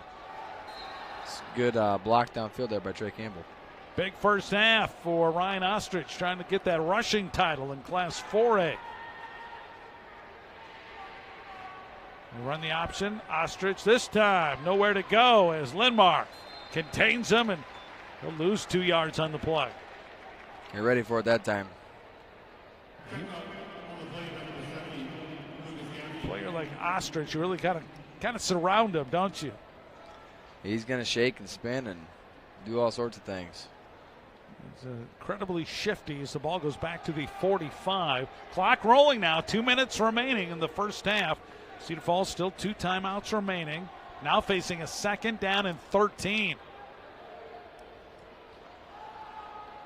Campbell in motion. Jacobson over the middle, and there's contact, and big interference, yeah. Daniel Hutchins, a very late flag comes out. Seemed to be the right call. He ran right through him. I don't know if the referee had difficulty bringing that flag out of his pocket, but that seemed to be definitely the correct call. As you saw, going over the middle was Hutchins, and the defensive back and him collided. It definitely affected his ability to catch the ball. Pass interference against Linn-Mar. I think, the Linn-Mar's upset, but I think they're more upset because just how long it took to get the flag out. Exactly, because if he immediately throws the flag, I don't think there's that much bickering from the sidelines. Holy cow, he's going a long ways there. It's a 15-yard penalty, I think. And that'll seem like a big penalty there. Aids Cedar Falls just outside the red zone. Minute 41 to go here in the first half. Ostrich nowhere. Oh, he was taken down immediately. Luke Gaffney. Cedar Falls takes time out here. Watch Gaffney, and also getting help that time from teammate Sage Holmes. So it's kind of a run blitz there, and they bottled him up. Timeout taken. Ball at the 24-yard line. Yeah, coming into the game, Ryan Ostrich trailed the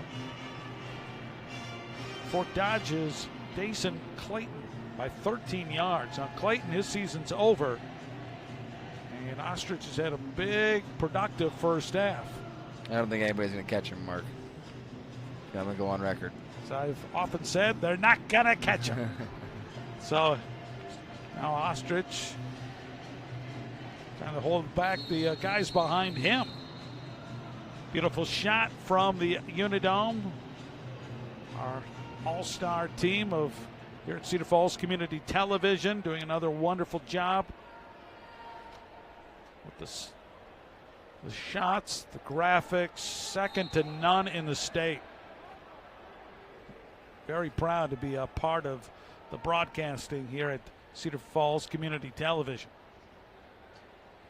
Back to pass. Jacobson lost it as a receiver. Over the shoulder catch. Give him 6. Daniel Hutchins with a beautifully thrown laser from Hunter Jacobson, and the Tigers open up a 2-score lead. And that's got to feel good for Hunter. Great throw, right on the money. Kind of needed that. And with the way Ostrich runs the ball, you're going to have one-on-one. You're going to have different things on the outside. We've got great playmakers. Just a great timely throw there by Hunter Jacobson. Jacobson's second scoring toss here in the first half. Extra point. Mr. Automatic. There he is, Holstein. Now he's 19 out of 19 on the year in Cedar Falls. Watch this again. The scoring strike. Perfect. And Daniel Hutchins hauls in his third touchdown pass of the season. That's a good drive by Cedar Falls. They had the kind of that 2-minute offense, actually about 3-minute offense, but they did a nice job getting down the field. Got aided by that penalty, of course, and they capitalized and scored the touchdown. Be interesting to see if Linn-Mar tries to be aggressive here or not, because you don't really want to give it to Cedar Falls back another time, but you kind of want to move the ball, and you got to throw it to do that potentially. But they still have 2 timeouts.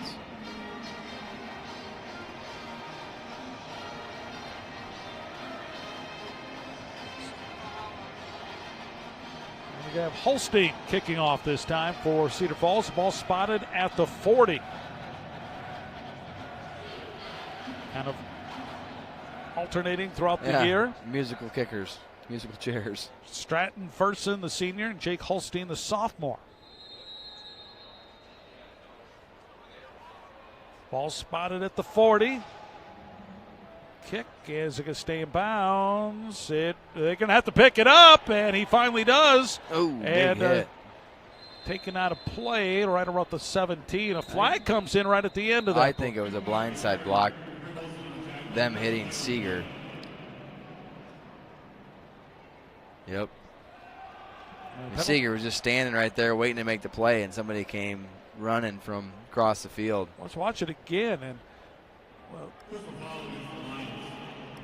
Abbas. You'll see Cedar get right on the edge here, and then somebody's going to come right from the side. Bang, right there. You can't do that. Abbas Kemikai was the return man that time, and boy, he was hoping that ball would go out of bounds, but it just stayed in play, and then he's kind of.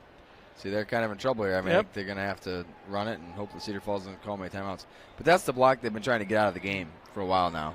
You know, 5 years ago, that block was celebrated. It was just everyone was excited about that block, but player safety and concussions and protecting yourself, they're trying to take that hit out of the game. Because that's not safe to stand there not expecting a hit and get crushed by somebody coming sideways. Trying to make the game safer. Ball spotted at the 8-yard line. Minute 31 to go here in the first half. And Bryson White going off the left side of the line of scrimmage, taken down immediately. And Cedar Falls. I think they're going to wait for, if they can, wait for third down. But time ticking away. Minute 15 to go. Now the Tigers really have a threat with Holstein. I was watching warm-ups. He drilled a couple from 47 yards out. I think if they time this right, they can run it out. 1 minute to go now. And, of course, Linn-Mar taking their time. Play clock is at 10 seconds as they break the huddle. Play clock at 5 seconds. Draw. On the draw play, and Bryson White finds a hole, and he'll pick up the first down. And that should be end any drama whether or not Cedar Falls will get the ball here before the end of the first half. Take one more play here. So the Lions now a couple timeouts, and I don't think they're going to go for anything here. Just keep played safe. Yep. If you put it up in the air and it gets picked, and then Cedar Falls gets some more points per half, you're not going to like it. The likelihood of going full length of the field in 30 seconds with 2 timeouts is not likely. Maybe another power or dive here, I'm guessing. Out of the eye, clock rolling. We're at 18 seconds, and Bryson White, no gain on the play, and that will be the last play of the first half, it appears. So Tigers jumped out to a quick 14-0 lead. It's now 21-7 as we go into the locker room here at halftime. Again, stay tuned. We're going to have a nice feature on Jackson Hansen. Jackson Strong, about the injured Cedar Falls football player. Tigers lead by a couple touchdowns in this regular season finale. We'll be back with more after this. This is Tiger Football on Cedar Falls Community Television. Your smile is the most important thing to us. A smile is your greatest accessory. A smile lights up a room. A smile is confidence. It's a symbol of love, a friendly face, happiness, and so much more. Let us keep your smile healthy. Kimball and Beecher Family Dentistry. We'd love to see you smile.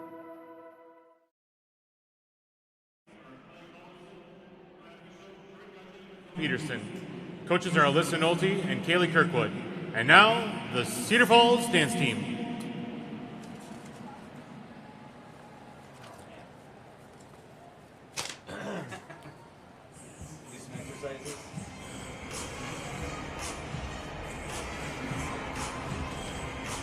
Oh, I've heard it.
Smile, we love to see you smile, but every once in a while, your smile may need attention. With Campbell and Beecher, your smile is your best feature, and we'll give your whole family the dental care they need. Cedar Valley Smile, smile with Campbell and Beecher.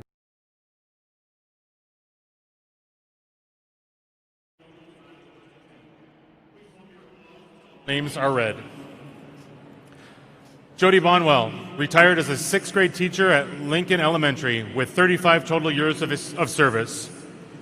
Jill Byerly, retired as a special education paraeducator at North Cedar Elementary with 19 years of service. Craig Goya, retired as a bus driver with 15 years of service.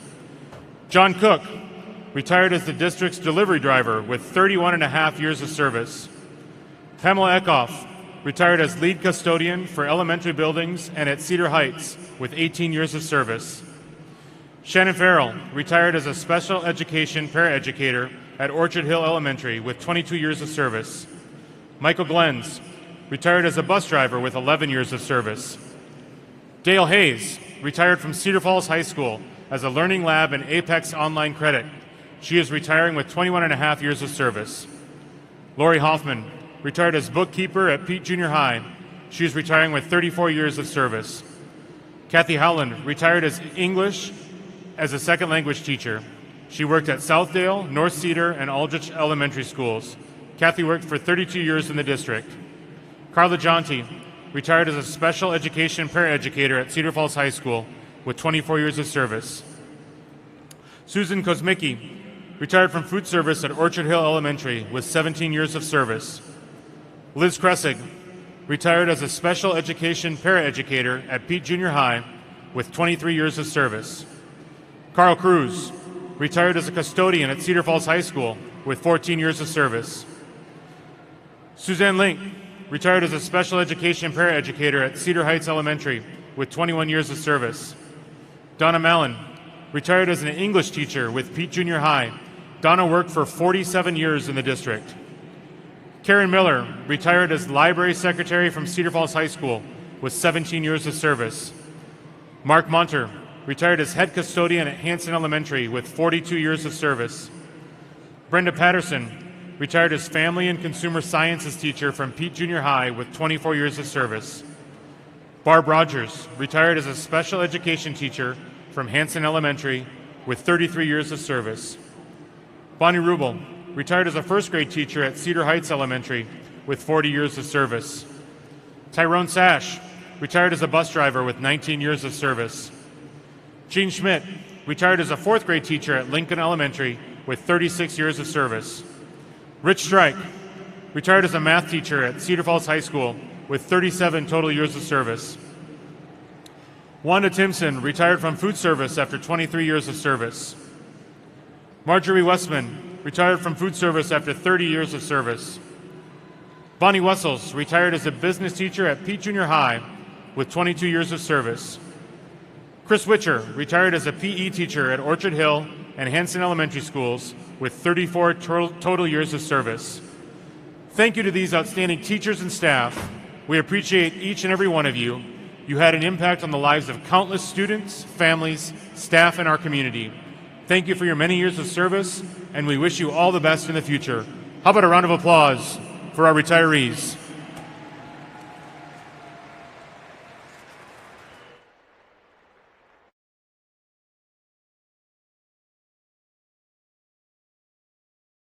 Looking for the absolute best deals in Iowa on new Fords? Witham Ford in Waterloo, Cedar Falls, and LaPorte City has you covered. Looking for the Cedar Valley's largest Ford selection? Witham Ford has you covered. Our 3 locations means we're the Cedar Valley's largest Ford dealer, covering all of your Ford needs for sales, service, and parts. So shop the Ford dealer you can count on. Shop Witham Ford in Waterloo, Cedar Falls, and LaPorte City. Everything we do is driven by you.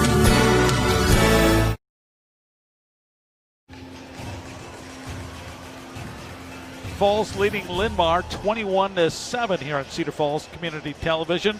During the summer, Tragic event happened to one of the Tiger football players, Jackson Hansen. He tries to battle back from a tough injury that he occurred. Cedar Falls Community Television has put together a nice video to show what this young man is going through, what his family is going through. I think you'll appreciate it. We're calling this Jackson Strong for Jackson Hansen, Cedar Falls football player.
As he deals through a difficult period, and we're going to see more of Jackson's recovery as he goes home and see what his life is about right now as he and the Hansen family deal with what's happened to Jackson here because of the injury. And he's a fighter and he's a tough kid, and you know, he's battling right now, and anything we can do to help him, we need to do that.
You see the Hansen family as they have had to do some remodeling to make the adjustment to make their home more accessible. And tonight at this football game, they're raising money to go towards a $30,000. It's called a functional electrical stimulation bike for home use as Jackson continues his recovery. And they're raising money tonight.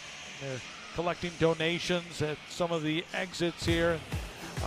Saw Jackson here earlier, so it's a good sign.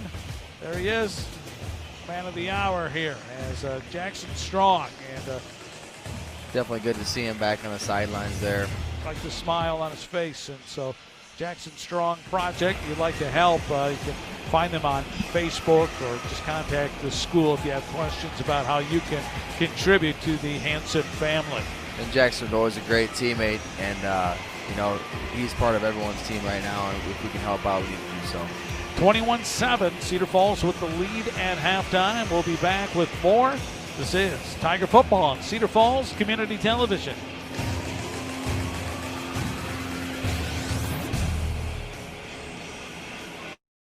As an elementary principal for 25 years in the Cedar Falls Community Schools, serving 4 schools, I've enjoyed observing several generations of students stay in, thrive, lead, and continue to build this wonderful community. It has been an honor to have been a part of the education system that helped bring this about. Go Tigers!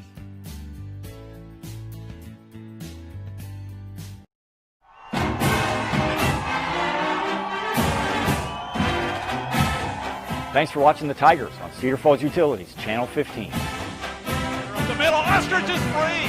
Give him 6. We're thankful for customers who choose CFU Cable TV. It's because of you that we can produce high-quality local high school sports. Oh, what a catch. Wow. Trey Campbell. This year we know it's especially important to have high school games on TV and online. Because of community support, we're able to provide a full slate of high school sports.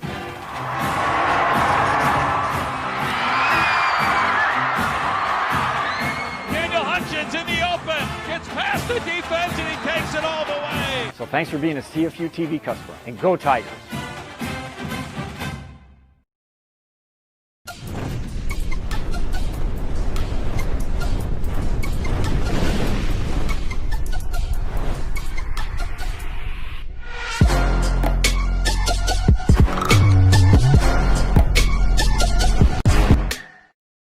Meet Linda. Linda just bought a smart home hub and was ecstatic to see her grandkids on their weekly chats. However, this grandma spends most of her time troubleshooting across time zones. Fortunately for Linda, technical support is right down the road. With CFU Wi-Fi, our highly trained technician will install a new Wi-Fi system and connect all of her devices. Now, Linda can chat with her family and ask about their week instead of her password. CFU Wi-Fi. Wi-Fi made simple. Your smile is the most important thing to us. A smile is your greatest accessory. A smile lights up a room. A smile is confidence. It's a symbol of love, a friendly face, happiness, and so much more. Let us keep your smile healthy. Kimball and Beecher Family Dentistry. We love to see you smile. As an elementary principal for 25 years in the Cedar Falls Community Schools, serving 4 schools, I've enjoyed observing several generations of students stay in, thrive, lead, and continue to build this wonderful community. It has been an honor to have been a part of the education system that helped bring this about. Go Tigers!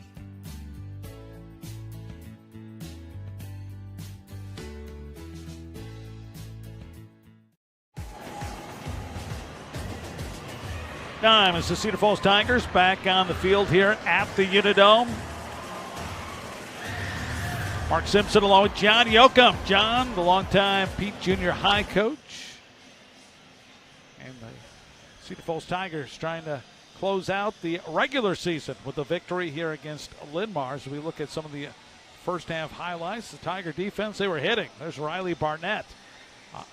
Big hit on Bryson White for Linn-Mar. And the Tigers, they have a guy named Ryan Ostrich. I don't know if you know about him, John, but he's pretty good. Look at that gallop. That's a 46-yard run that capped off a quick 4-play, 76-yard drive. Put the Tigers up 7-0. Ryan Ostrich coming out of the backfield makes a reception and then turns it into a 49-yard touchdown pass. Looked like the Tigers were going to roll. And it's 14-0. Cedar Falls with the lead, but Linn-Mar responds with a long drive as they go 8 plays, 57 yards, eat up 4 minutes and 3 seconds off the clock, and a pass that floats just through the hands of Tiger defensive back Nate G, caught by in the end zone by Mazinski for the touchdown. Tigers, though, come back right before the end of the first half, and strong running by Ryan Ostrich. Well, here's a sack at times, though. Linn-Mar provided problems for Cedar Falls with that harassing defense. Tigers doing the same. There's Austin Lean with a sack on Jelinek, the quarterback for Linn-Mar. And watch Ostrich, who finished the first half with 119 yards rushing. And this is the beautiful pass play. Hunter Jacobson finding Daniel Hutchins right in stride. 24-yard pass, 21-7 is our score. Total yards, Tigers dominating. 197 to Linn-Mar's 87. Seemed like the Lions gained more in that. Yeah, they that kind of the one big drive where most of those yards came from. But other than that, they kind of sputtered. Tigers, 117 yards, all through the feet of Ryan Ostrich. Time of possession, though, that's something Paul James, head coach for Linn-Mar, wanted going into this game. Have his team out on the field and use their offense as somewhat of a defense on Linn-Mar, and that has been successful for the Lions. Yeah, they kind of switched from that spread offense to a power running game to try to milk some clock a little bit. Tigers lead 21-7. With this offense, because of Ryan Ostrich, we're not going to probably see those long, time-consuming drive by the Tigers because Ostrich is that home run hitter. Pretty much either you have him bottled up or he's gone. Feast or famine, exactly. as they say. Linn-Mar will receive the ball to begin the second half. It looks like Jake Holstein again will be kicking off for the Tigers. Cedar Falls trying to go to 4-2 on the year. Linn-Mar trying to go up to 2-3. Both teams lost a game this year due to COVID-19 complications. Holstein, the sophomore, who's performed really well in special teams this year. That's a deep kick that's going to go into the end zone. So it's a touchback, and the Lions will take over. Their quarterback is McCade Jelinek. Running back is Bryson White. Those have been the two main guys that have touched the football tonight. Meanwhile, the Tigers up front. The defensive ends, Peyton Bonner, Austin Lean, Capri Wilson, Ben Burleson are the tackles. Tigers, nice trio of linebackers with Eli Mickey, Riley Barnett, and Jordan Hepner. The corners, Nate G., Caleb Rasty, strong safety, Jay Seeger, free safety, Javon Ratliff.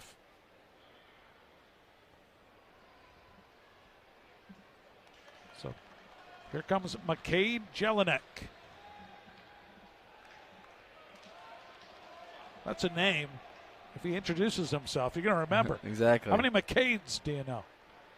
Out of the I formation, they're going to roll out to the right. Jelinek throws to the sidelines, and it's caught by Jaron Centers. First down. Close, about 5 yards. I'm sorry, looking at the wrong line. 5-yard pickup. Really protect on the rollout here. They kind of have 3 lead blockers on the rollout.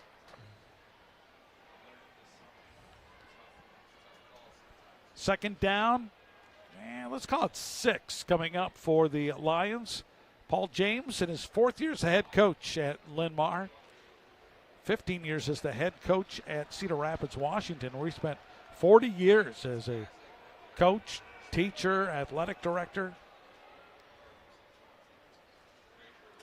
We're going to go with Bryson White. And quickly goes down. Eli Mickey, good sportsmanship. Helps White back up. One thing about Paul James, he is a Cedar Falls native. He went to Cedar Falls High School and went to UNI. He was an academic All-American. He's a good football player back in the day. 3rd and 5 here, 3rd and 4. Big down here for the Tigers. Be nice to get off the field right away. Yeah, it's seems like that first series to begin the half always kind of set the tone. Yeah, exactly. And get that momentum or force the team to lose that momentum. Under center, Jelinek. This time he rolls to his left, throws it, and it's a diving catch by Centers. That's going to be enough for the first down. He did catch that. It's a low throw, and he made a nice sliding catch. It was close. Good catch. Well, Jerron Centers hauls that in for the short gain, but it's enough what they needed.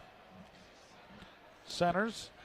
It very rarely just drops straight back. It's a lot of rollouts right or left. Yeah, Centers did not have a catch in the first half, and he grabs a couple here in this first series to begin the second half. He now has a total of 7 on the year. Play action. This time roll out to the right. They come out gunning in the second half, and that's a nice leaping catch made by Andrew Knepper, the tight end, the big man, 6'4", And he had the sky to come down with that football. They're just flooding the zone there. They're getting guys on all three levels. They got the short route, they got the kind of the flag in behind, and they got the deep route. Jay Seeger, the strong safety for Cedar Falls, makes the tackle. So Jelinek coming out. Firing. Yeah, gunning here to start this third quarter. It seemed like that's end of the first, and the second quarter they predominantly keeping the ball on the ground. That's a hard-earned yards by Bryson White. They stood him up, but he was able to kind of roll out of it and gain a couple. Now they're going to give him about 3 yards on the play. 2nd down and 7 coming up. That's hard-earned yardage. It wasn't a lot of space in there. Lions coming in offensively in just their 4 games, averaging 19 points a game and only 201 yards in a game in a total offense. But they exploded last week with 50 points against Iowa City High. Another rollout for Jelinek, and he's going to air it deep, and it's going to be overthrown. Nate G, stride for stride with the wide receiver Jack Robertson, incomplete. So you have a hard time outrunning Nate G on the edge. Due to take a shot, though, but you have a hard time outrunning Nate. Nate G had 2 interceptions last week in the win against Cedar Rapids, Washington for Cedar Falls.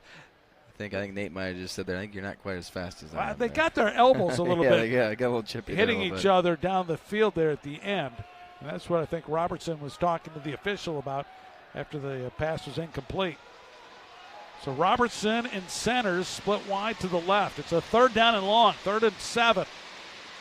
Jelinek, play action. He has time, throws it, and there's the tight end. Makes the catch, loses the ball. Cedar Falls recovers.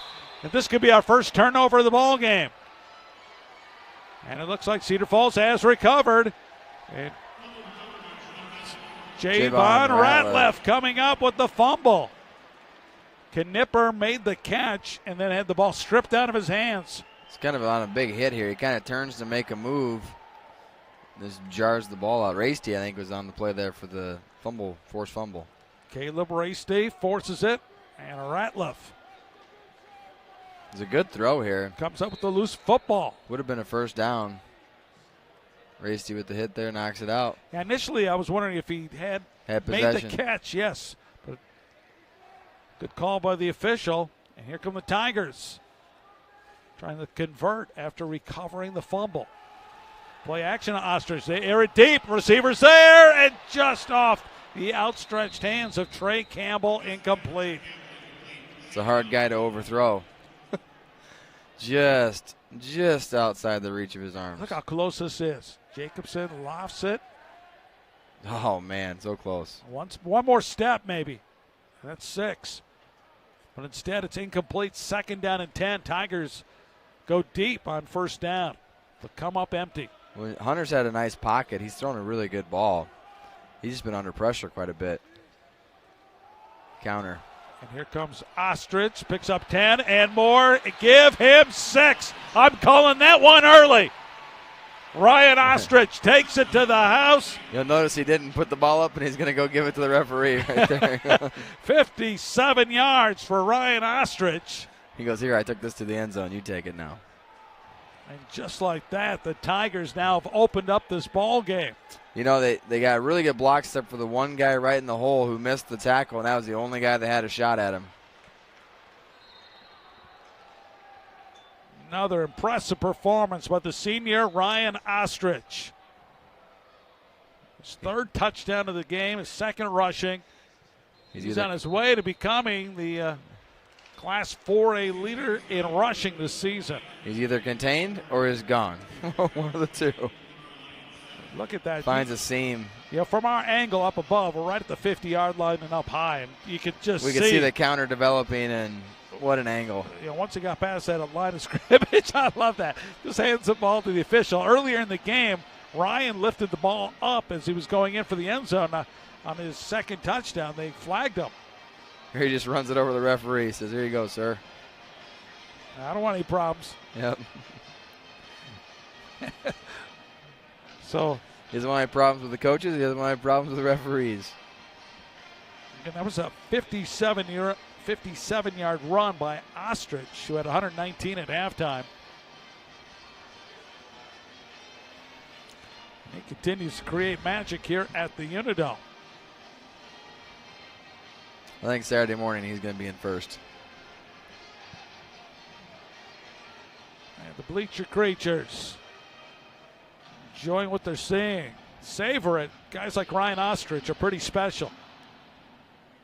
We saw last year, he really came into his own. Kind of took over as the running back about third, fourth game into the year, and he's just been on a tear since then. Good deep kick to the near corner, and it's going to be taken at the 5. Good angle, and breaking free. Nice run, and it's Abasa. Like Shaw there on the tackle. Komakai. Hansen and Shaw on the tackle. Sponsors for our game tonight include Witham Auto Center. Everything we do is driven by you. Located on South Main Street in Cedar Falls with additional locations in Waterloo and LaPorte City. Witham Auto Center is a proud supporter of the Cedar Falls Tigers.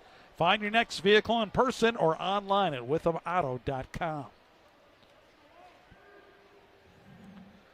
So now the pressure on Linn-Mar. They're down by 3 scores. Quick pitch. And here's Bryson White following his blockers, keeping the legs moving. Moving the pile. That's almost a 9-yard gain. Yeah, him stood up, but he's kept his legs moving. Got some help from his friends. Get him stood up right about there, and he just keeps driving. He's got 2 other Linn-Mar Lions leading the way with him. 8:33 to go here in this third quarter. Tigers led 21-7 at halftime, now lead 28-7. And Linn-Mar, you kind of sense, they got to score here if they want to stay in this ball game. Jelinek, just a junior. They like his development. Rolling to his left. He's going to air it middle of the field. Ball tipped. And good job by Hepner. For a pick, and it goes incomplete. Hepner almost tipped it to Froling. Cole Froling, the senior, watched off the deflection. And there's Froling, number 6. Could chase it down. Good effort. Remember that touchdown with the Tigers was because of the fumble. Wow, they tried the quarterback sneak, and I'm not sure if he got that. They gave him a pretty nice spot, but I don't know if he got to that point. I think Barnett blitzed right up the middle and met him rudely there. Right here. Watch this. It looks like. Look at Barnett just came blasting through there. Losing his helmet on the play was Jordan Hepner. He'll have to come out of play. That's why you don't want to run quarterback sneak. Yeah, it was right a good. there. Well, I think that was the correct call. Forward momentum, but Barnett got a 5-yard run at him. Quick pass. Nope, they bounce it. It's incomplete. That's in the winter. That's December. That's bounce pass there. Pass intended for Jack Robertson. And that's one that I think maybe his peripheral vision as he threw it, he saw the red jerseys and maybe skipped it instead of making it a potential interception. Does it look like the Tigers had that well defended? Stops the clock, 7 minutes, 25 seconds to go in the third. Cedar Falls has opened up a 21-point lead over the visiting Lions of Linn-Mar. 2nd and 10, they're going to run the draw play to Bryson White. It squeezes out of a hole. He's close to the first down. Bryson White, he has been the workhorse for Linn-Mar, and he has another impressive run. And that'll be enough for a first down. Bryson White coming in to the game with 326 yards in that first half. He picked up 39 yards. Starting to kind of feel it as this game has progressed. There again, running hard. The Linn-Mar's great. They've stuck to their plan of trying to drain some clock, keep the ball away from Ostrich, wear him down a little bit. We've seen some series where it's just been all Jelinek throwing the football, and then other series where it's just been that ground and pound. That's what they're I do think, though, at some point, if they want to get back in the game, they have to score a little quicker pace.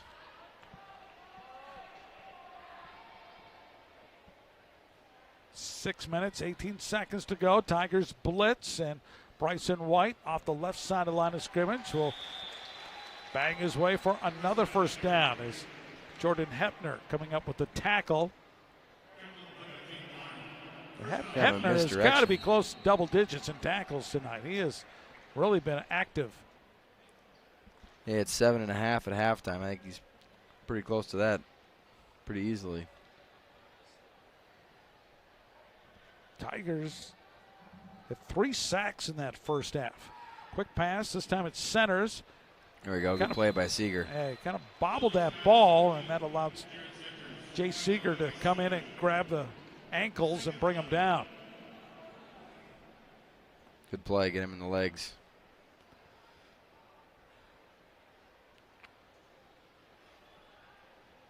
Linn-Mar, long here. They lost their first 3 games, and they also lost that game against Waterloo West due to COVID-19 complications, but responded with a big win against Iowa City High last week. They were hoping that momentum could carry them here at the UNI-Dome. Quick pitch. White takes it close to the 30-yard line. I'll bring up a third down, and where they're located right now at the 31-yard line, you'd have to believe it's down territory. Yeah, exactly. I was just what I was going to say, that they're going to 4 down. Plus down 3 scores, you gotta make something happen. Under 5 minutes to go. They're moving the football, but valuable time ticking off the clock here for the Lions. They need to put that ball in the end zone. Back to pass, rolling to his left. Jelinek under pressure. Fumble? Ball comes out, and is that a fumble or? Well, the Tigers jumped on it. It'd be their ball if it is I a think fumble. it's an incomplete pass. Referee's talking about it. I think they're going to agree with John and say that was an incomplete pass. Was his arm going forward? Watch Jelinek. Yeah, that's an incomplete pass. I think it is good that they get together and talk and make the choice rather than different guys call different things. And big down here for the Tigers. They gave up some yards here, but if they can get a stop here, they can get off the field. Yeah, this would be a backbreaker for Linn-Mar if they come up empty here. Look at that, 5 receivers to one side. I don't think I've ever seen that before. They got to have somebody on this near side. Timeout for and Linn-Mar. Interesting formation. Yeah. Instead of trips left, it's 5 left. Cinco. Yeah, Cinco left. So it's a timeout on the field. 4:38 to go in the third. Tigers up by 21 points. This is Cedar Falls football on Cedar Falls Community Television. Your smile is the most important thing to us. A smile is your greatest accessory. A smile lights up a room. A smile is confidence. It's a symbol of love, a friendly face, happiness, and so much more. Let us keep your smile healthy. Kimball and Beecher Family Dentistry. We love to see you smile.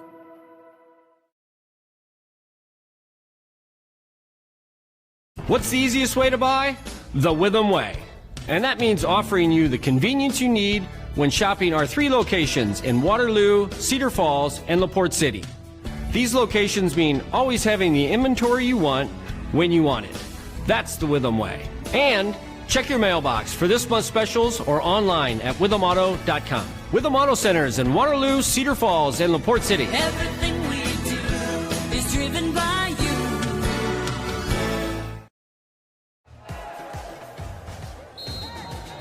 This is football facing a critical 4th down and 6 at the Cedar Falls 31. Tigers trying to close the door on the Lions here. Late in the third, back to pass. Jelinek, pump fake over the middle. He forces the issue, incomplete. And the Tiger defense holds. And a big hit taken by the intended receiver. That was Knipp, the tight end. Yeah, that was. I don't know, even it's if kind of a bang play. I think Linn-Mar wanted a penalty here for pass interference or helmet to helmet, but I don't think they're going to get it. The officials are talking about it, but if Knipper even catches it, he's still short of the first down. And broken up on the play. That's Riley Barnett. Just looks bad because it's a violent hit, but. And the Linn-Mar coaching staff, they are upset. 1st and 10 for Cedar Falls. Ball spotted at the 31-yard line. And they want targeting, it sounds like. Yeah. As I said, it's a pretty violent hit, but it looked like he's hitting him in the shoulder or the chest area. Barnett broke up the pass, and I think it's a Mickey that the. Either Barnett or me. I think it was Barnett kind of came in there and hit him in the chest. We'll have to see that again, but Paul James wants clarification from the officials, and he's shaking his head. He's obviously not happy what he's hearing. He's not liking the answer he's receiving. That's the classic I'm not happy look by coach, body language, hands on the hips. You can get an explanation, but if you're upset, you don't really care what the explanation is. Yeah. Nothing you can say is going to make me feel better about that. 4 minutes, 34 seconds to go here in the third. So for Linn-Mar, that's controversy on what just happened. This is Trey Campbell on the reverse. Trey trying to get wide and run out of bounds on the Tiger sidelines. The good news is, Mark, I've never disagreed with an official, so it's never have that issue. Trey Campbell scored on a 66-yard reverse against Cedar Rapids, Washington, on the very first offensive play of the game for the Tigers last week in their 41-16 victory over Cedar Rapids, Washington. That's the third time this year the Tigers have scored on their very first offensive play.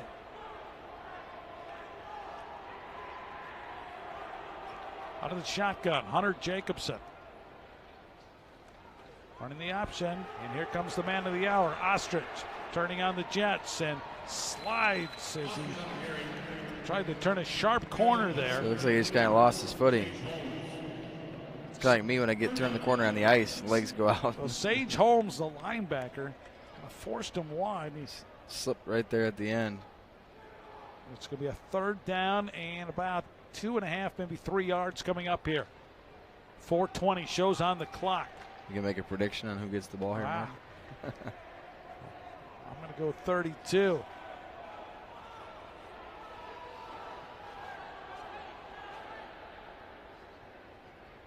Tigers pack it in with that big offensive line. And there's Ostrich, first down, and takes the ball up to the 45-yard line. Lucky guess, Mark. That was just a power play out of shotgun there.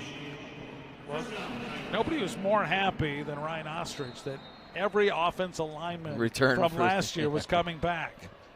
You have letter winners in Drew Hoth, Ty Tompkins, Jason Whelan, Logan Sock, Joe Knutson. Then you throw in tight end Will Lynch. It's been more the blocking tight end, Aiden Sorensen as well.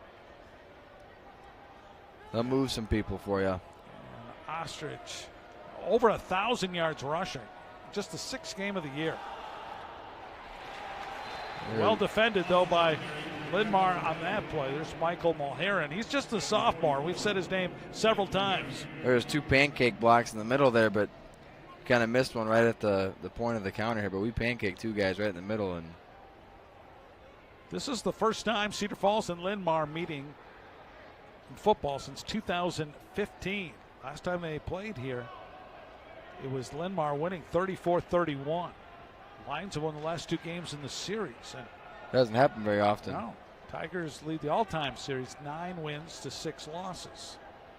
You see, back on October 9th, 2015. Quick pitch to the right. Ostrich, I think he might throw. He lobs it down the field, but overthrows Daniel Hutchins. Incomplete. Looked like Hutchins had stopped running. Yeah, I think Ostrich was saying that to him right now. He's like, keep going. Well, Ostrich, who connected with Hutchins. Is the Waterloo West game? Yeah, 74-yard touchdown play on the first play of that game. So Ostrich now 1 for 2 throwing the football this season. Now it's 3rd and 11.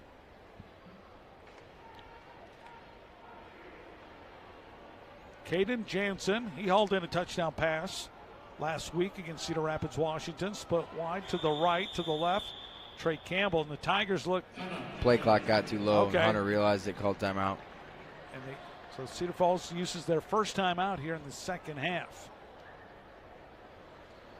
Well, we're in that really busy time of the year here in Cedar Falls Community Television. Tuesday, not 1, not 2, but 3 volleyball matches involving the Cedar Falls Tigers. They're ranked number 3 in the state, Class 5A. And we'll have more Tiger volleyball coming up October 15th. And then look at that, we have regional volleyball action, 22nd, 23rd, second round of the football playoffs. Yeah, hopefully we're able to host that second round game, hold on tonight, and I think there's a good chance we get to hold that second round game. I think there's an outside chance if we win the second round game and host it, there's an outside chance of the third round as well. Sets up 3rd and long here for the Tigers, 3rd and about 11. See Paul James, the head coach for Linn-Mar. He's still kind of talking to the officials during that time out. I wonder if that was regarding that. I think he feels like they owe him a call. That pass was broken up on 4th down. 3rd down and 11. Jacobson out of the shotgun. Gets a snap, rollout, right, sets up. A bullet towards the sidelines, but over the head of Daniel Hutchins. Incomplete. And Tiger punting unit coming out to the field. Just over the top there. Just not enough room there. It's a pretty good route. Pretty good route. Just needed to throw it down a little bit.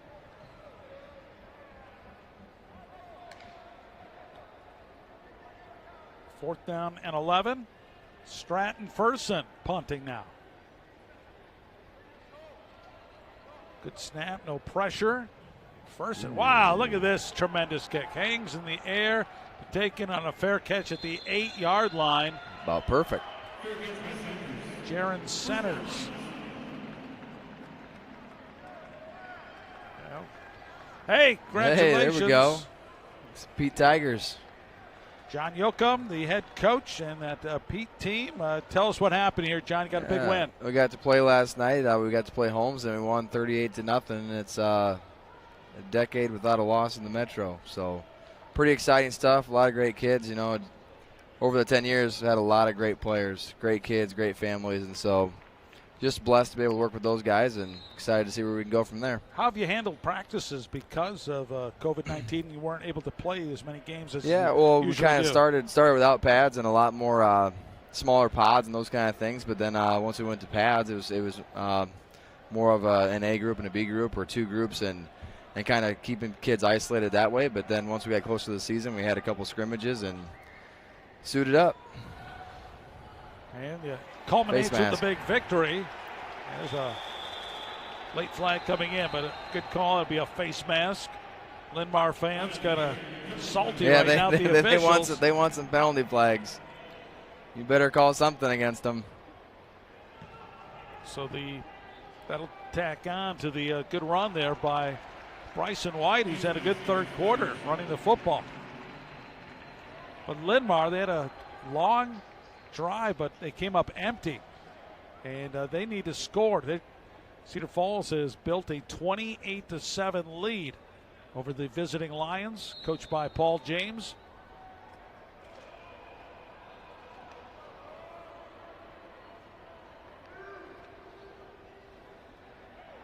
Out of the shotgun, Jelinek calling out the plays. They're going to run the jet sweep and running around the end, getting the corner and finding room. It's a first down run. I think that's Robertson. The ball, no, correction. Not 15, that's 19. Kane Deitmeyer. That's a nice play there. Good seam, good blocking. Nice run there on the edge. Linn-Mar's done some good things offensively. He's haven't quite pieced it together and scored on those drives. Now the ball quickly to the Cedar Falls 43. Looks like we got an injury there. Looks like a Lions player shaken up on the sidelines. Looks like they're It's a cramp if they're working on his. Looks like a cramp to me, but it is hot. I mean, it's abnormally hot tonight. The temperatures in the mid 80s, and it's very warm down on the field. That's another thing with the COVID practice and stuff like that. You don't quite get the same simulation as far as playing at game speeds and those kind of things where in the past you may have. That must be a cramp. That's Jaron Centers immediately. He's Pickle, consuming is water. Is that pickle juice or is that water there? Get him a banana.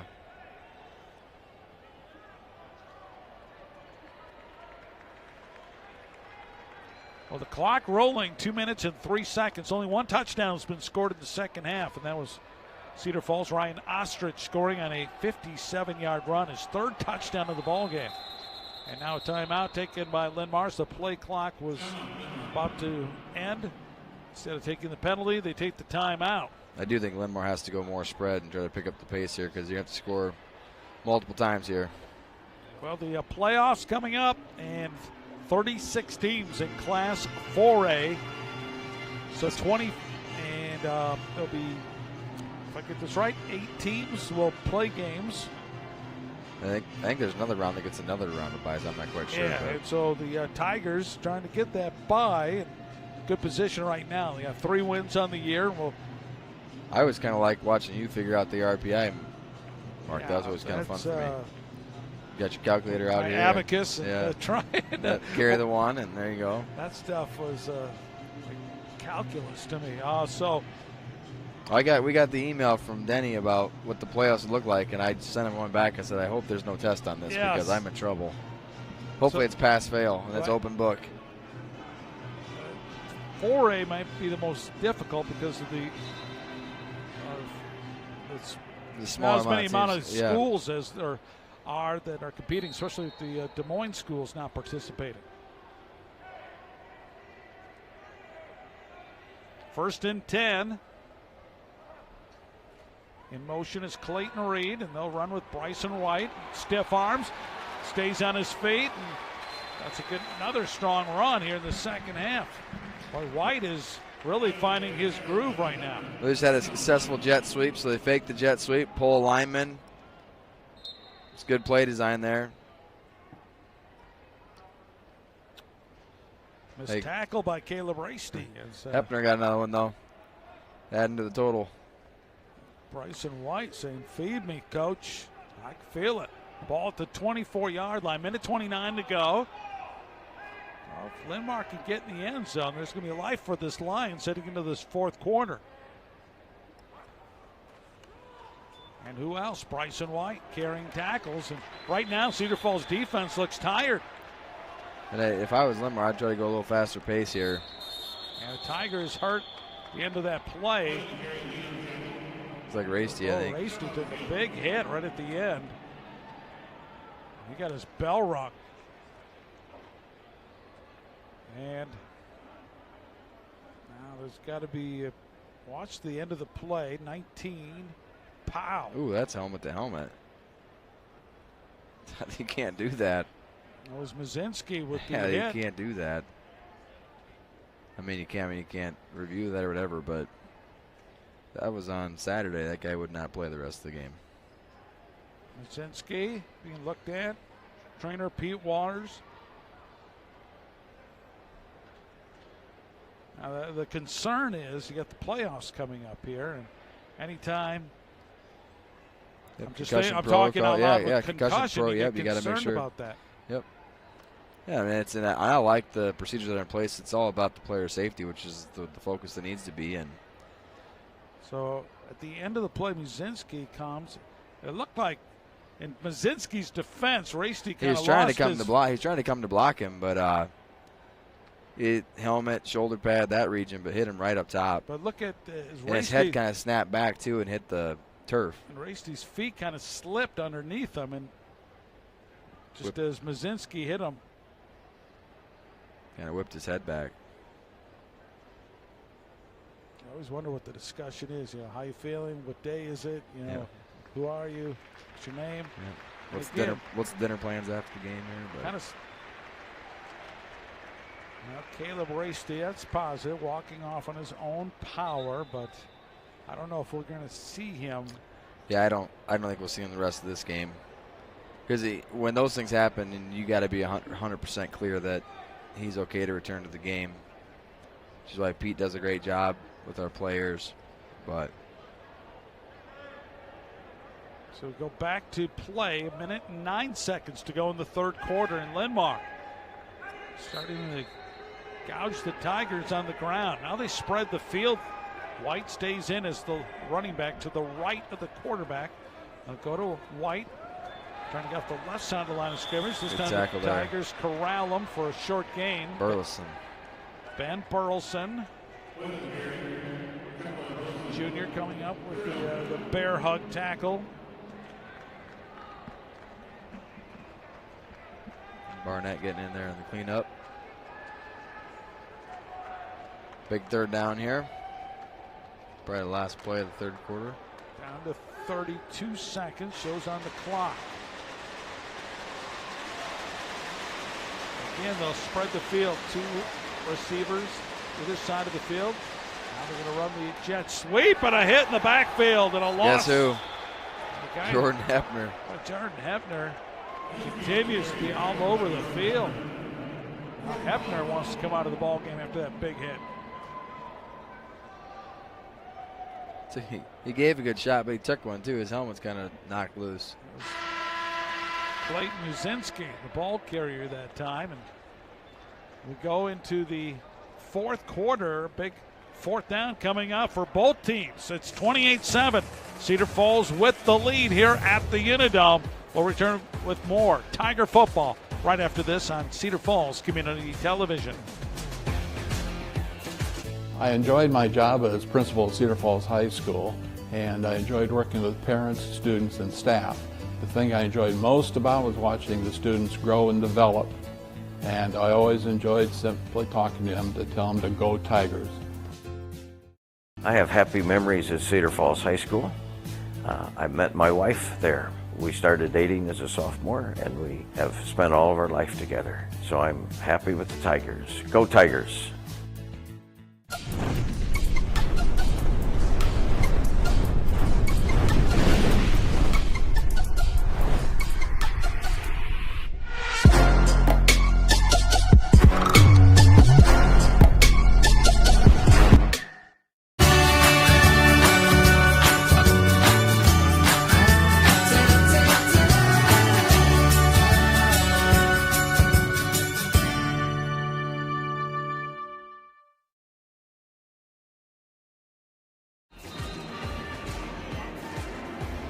Lead heading into the fourth quarter. It's fourth down, 5 yards coming up for Linn-Mar. The ball at the Tigers' 19-yard line. Linn-Mar desperate to keep this drive alive, or most importantly, score to stay within striking distance. Big play for both teams. Play action. Jelinek, he's going to go under pressure, throws it, and it's caught. Centers with the catch and dragged out of bounds at the 4-yard line. Best pass of the night for McCade Jelinek. It just comes at an important point in this ball game. He wasn't really open right away, but he does a good job of the quarterback rolls out to the right. He works his way to the right. Good throw. Good tackle by Ratliff there to save the touchdown. And the ball spotted at the 4-yard line. First and goal coming up for Linn-Mar.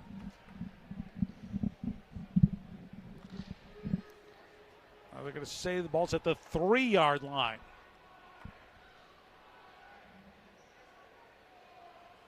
White, the lone running back, and he's played a big role on this drive.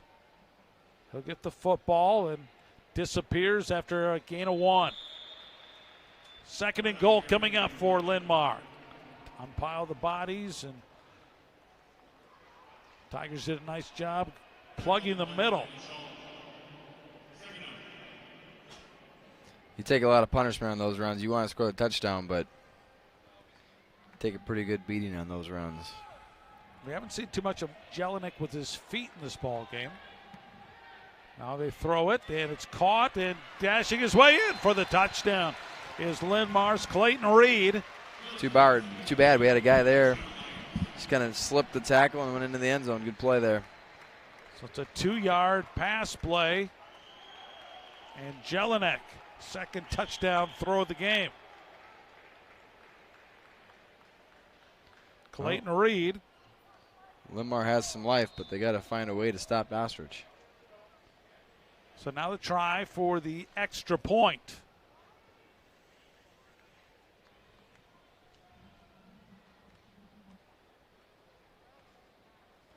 The kicker, Alejandro Archila Nach. And he kicks it through. 28-14. So Linn-Mar hanging around. A lot of time still remaining. 11 minutes, 16 seconds. This next drive's big for Linn-Mar. If they want to get back in the game, they got to stop the Tigers pretty quickly. That was an impressive drive by the visitors from Linn-Mar. And now Cedar Falls, they scored that touchdown early in the third quarter on that long run by Ryan Ostrich. Just kind of looking for that offense to, it's been kind of hit and miss throughout the night. You know, you talked about Linn-Mar wanting to control the clock, but now they don't really have that luxury. You got to kind of do that with a lead. Now you got to get a stop, and you got to be aggressive offensively. But Tigers' rushing attack has looked really good tonight. They're going to have a hard time stopping it.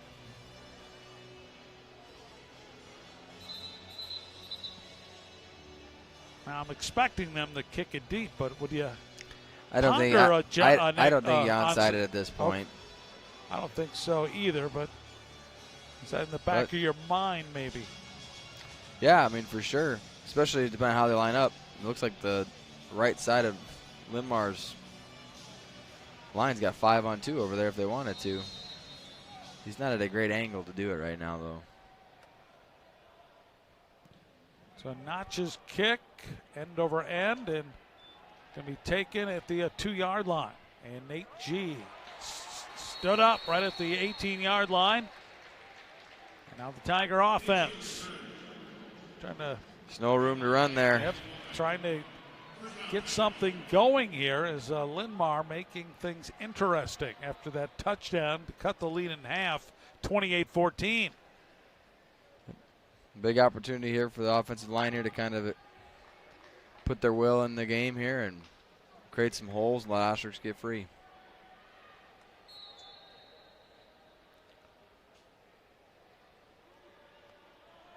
Junior quarterback Hunter Jacobson. He'll be under center to start this series. And there's Ryan Ostrich, left side of line of scrimmage.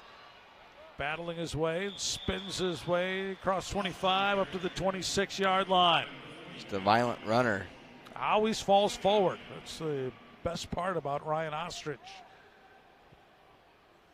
Good job of pressing the hole there and then just working the way to the outside. He's so fast you think he's maybe a finesse back, but he can get the hard-fought yardage. And he rarely takes a big hit. I mean, he gets those hard yards, but he still doesn't take a big shot. Second down and 2. Feel some pressure on the Tigers here to at least pick up a few first downs and keep this Linn-Mar defense on the field for a while. Tigers run up the middle. That's a first down run by Ostrich. Yeah, it's really impressive what the line's doing, considering the fact that everyone knows Ostrich is getting the ball and he's still getting holes to run through. Well, they're going to look at the stats, and it appears that Ryan Ostrich is on his way to lead Class 4A in rushing. You have to go what? Back Terrence Freeney? Last time at Cedar Falls, back? That'd be my 4A guess. in rushing? Yeah. What about Barkley Hill? Yes, that's a... That'd be my guess. That's my guess. Have to go to the record books. Tigers run, and big hit. Looking for a hole, and did not happen, and brought down by Sage Holmes is Ryan Ostrich. A nice play. Every time I see a good play by the Linn-Mar, it always seems like it's by a guy who's a junior, sophomore. Sophomore, yeah. They have a lot of talent coming back. Team Sage Holmes, just a junior.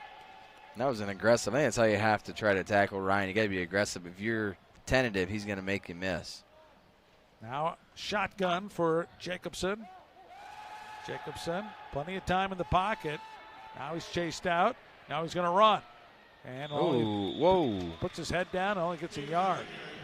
Wrapped him up by his head. A flag comes out at the end of that play. What happened? Well, it looked like he wrapped him up by his helmet, and then Sorensen didn't like it, or Lynch didn't like it, and basically told him to get off him and shoved him off. Mulheron, there's that sophomore linebacker who's been involved in a lot of tackles for Linn-Mar tonight. Let's watch the end of it. He rolls out here, and it's kind of a high tackle, wraps him around the head and neck, and then he doesn't let go. It's almost like a chokehold. Lynch basically says, why don't you get off there? Yeah, Will Lynch pushes, and that's when the flag comes out. I think that's going to be against Cedar Falls. Unsportsmanship-like conduct against Cedar Falls.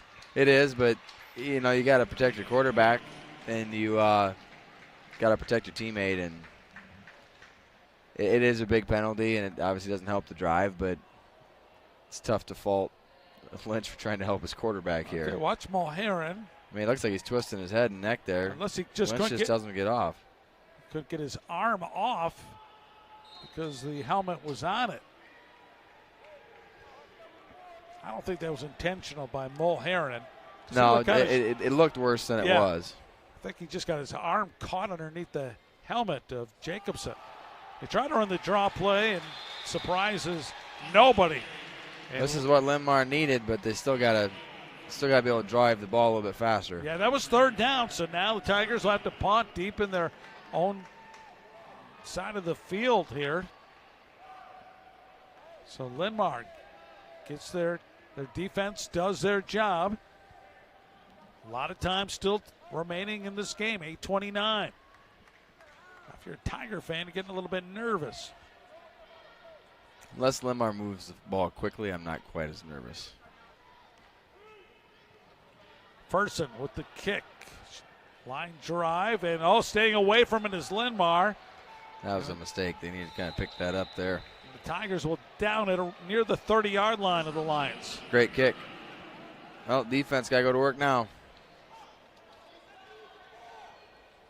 1st and 10 coming up here for Linn-Mar. Looking at other games tonight involving in the Mississippi Valley Conference. Some interesting matchups. Western Dubuque, Decorah would be an interesting match in 3A. Decorah, they have been tough this year. Oh, loss was to Waverly last week. They were undefeated yes, before that. That was kind of a stunning loss. That'll be an interesting matchup in Iowa City between Liberty and Iowa City High. 1st and 10. They're going to throw. Dumping it out, and there's Reed who had that touchdown catch. Bobbles it, and he's brought down. Very short gain, only about 2 yards. Good hustle by Austin Ling there to get out to the edge from the defensive end position to make the tackle. Kind of a bobble there. Clayton Reed makes the catch, but only for 2 yards. 2nd down and 8. There we go. Got the fat heads there.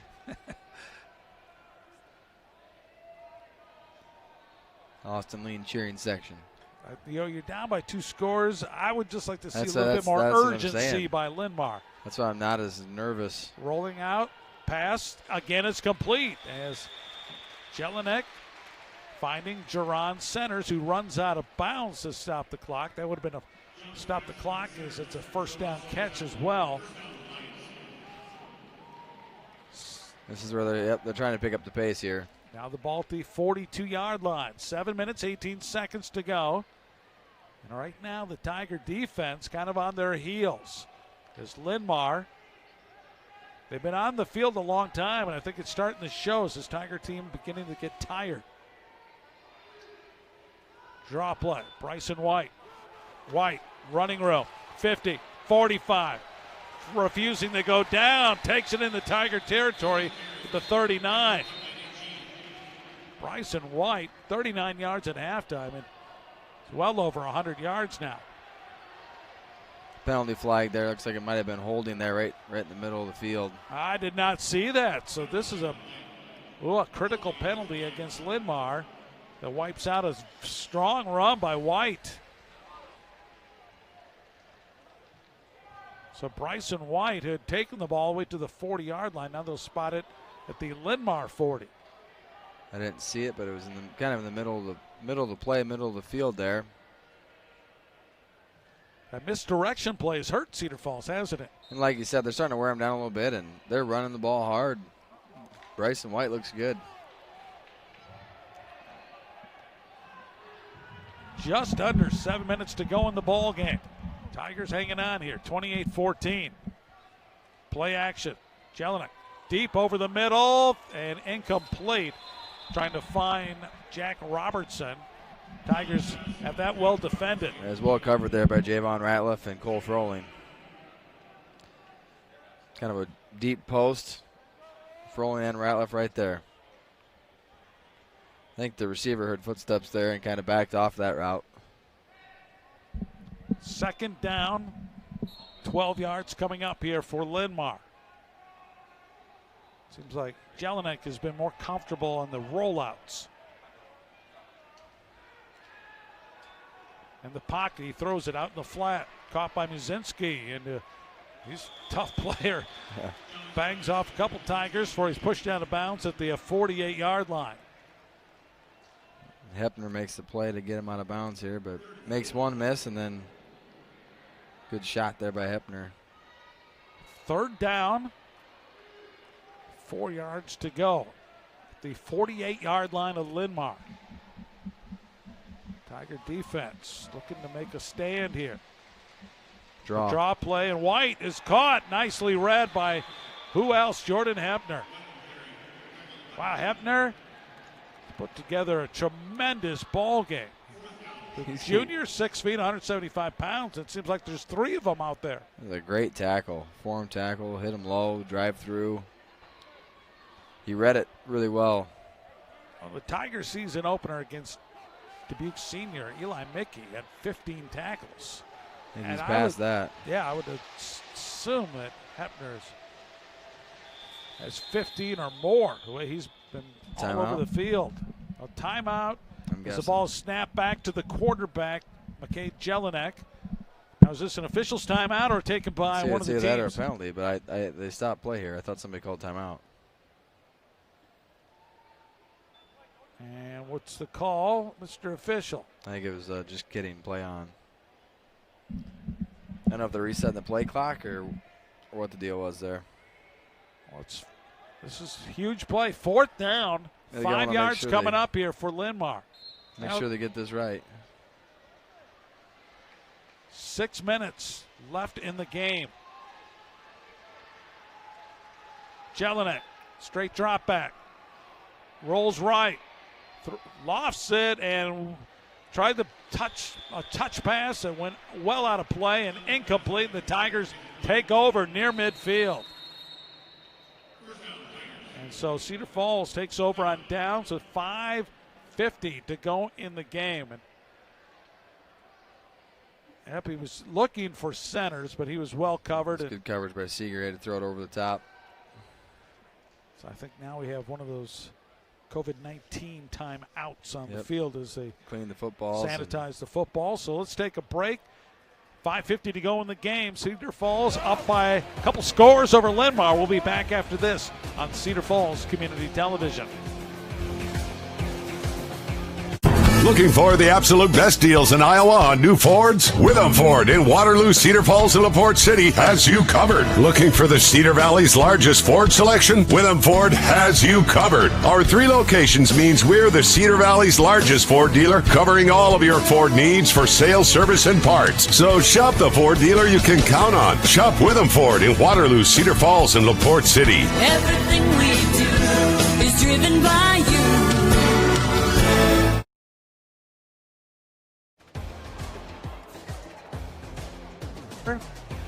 Busy fall sports season for Cedar Falls. Class 4A golf. Cedar Falls down at the state tournament. That got underway today at the Des Moines Golf and Country Club. Owen Sawyer, he was the medalist at a district meet held in Cedar Rapids on Monday. And I'm told after the first day of the state tournament, Tigers now in 4th place. So it's been a good year for the Cedar Falls boys golf team. 2-day event. It's a 2-day event, correct. Well, hopefully they go low tomorrow. It's been great weather for it. Perfect weather. 1st and 10 for the Tigers. Maybe trying to seal the deal here. Get a couple first downs and run some valuable time off the clock. Here's a guy, though, can find the end zone in a hurry. Ryan Ostrich. Quick pitch to him. He goes for about 4 yards before he stood up. I was going to say, we'll take a couple first downs or a 42-yard touchdown run. Ryan Ostrich, 3 touchdowns tonight, a 46-yard run, a 57-yard run, and he also hauled in a 49-yard catch from Hunter Jacobson. The other touchdown for the Tigers, a 24-yard pass from Hunter Jacobson to Daniel Hutchins. Beautifully thrown pass. That put the Tigers up late in the first half, 21-7. Missed. Oh, fumble. And it looks like Linn-Mar may have recovered near the 45. Or did the Tigers pounce on it? Looked like Jason Whelan got on it there. Oh, anxious moment. So he was trying to bring it back, but they were pulling a guard there, and the guard almost took it as a handoff. Wow, the Tigers. Whelan was probably hoping for a carry there. Oh, Whelan. Johnny on the spot. Coming up with the loose football, the center for the Tigers. 3rd down now, though, coming up. 4:29 and rolling here in the ball game. Ostrich up the middle. Big hole. Ostrich, a first down, still on his feet. Carrying a tackle, and now he's gone. Ryan Ostrich scoring the touchdown. A 45-yard run, and that is the nail in the coffin. He's just piling up yards here. Big hole here, but he does the rest once he kind of gets into space. You got to bring him down, and Linn-Mar fails to do so, and Ostrich makes him pay for it. He does a great job of keeping his legs moving and uses his arms and hands to keep people away while moving his legs. He's so hard to tackle. Ryan Ostrich, give him 6. His 4th touchdown of the ball game. Now it's a total of 14 on the season. Is that it? That's a lot in 7 games. Man. Or 6 games, however many it was. 11 rushing, 2 receiving, and 1 on a kickoff. Yes. Wow. Ryan Ostrich. Look at some of the plays he has made tonight. Be careful with holding the ball up. And this is Ostrich. This is the touchdown through the air that covered 49 yards. And Ryan Ostrich is like that speedy kid in the backyard in football that just dominates. Sometimes it looks almost like youth football where it has the one kid that nobody can tackle, and he just keeps running around until somebody gets him. Ostrich at 265 yards. That season opening win against Dubuque Senior, and I'm interested to see what the final numbers are for him tonight. I mean, he's probably got 250 yards, don't you think? Oh, yes. He came into tonight 13 yards behind Dason Clayton of Fort Dodge. And he needed 112 to get to 1,000. Yeah. I think he's got that pretty well wrapped up. So, and Alexander Lindquist of Waukee was in 3rd place, but he was 94 yards behind Ostrich going into tonight. So I'm going to say safely that it's going to be Ryan Ostrich going to be leading Class 4A in rushing when the night is over. Good special teams coverage by the Tigers, and Linn-Mar has to feel deflated here after giving up that touchdown on that long 3rd down run by Ryan Ostrich. 4:08 still remains in the ball game. Just continue to be impressed by the holes that are opened up for him, and I mean everybody's selling out to stop him, and he's still able to do that.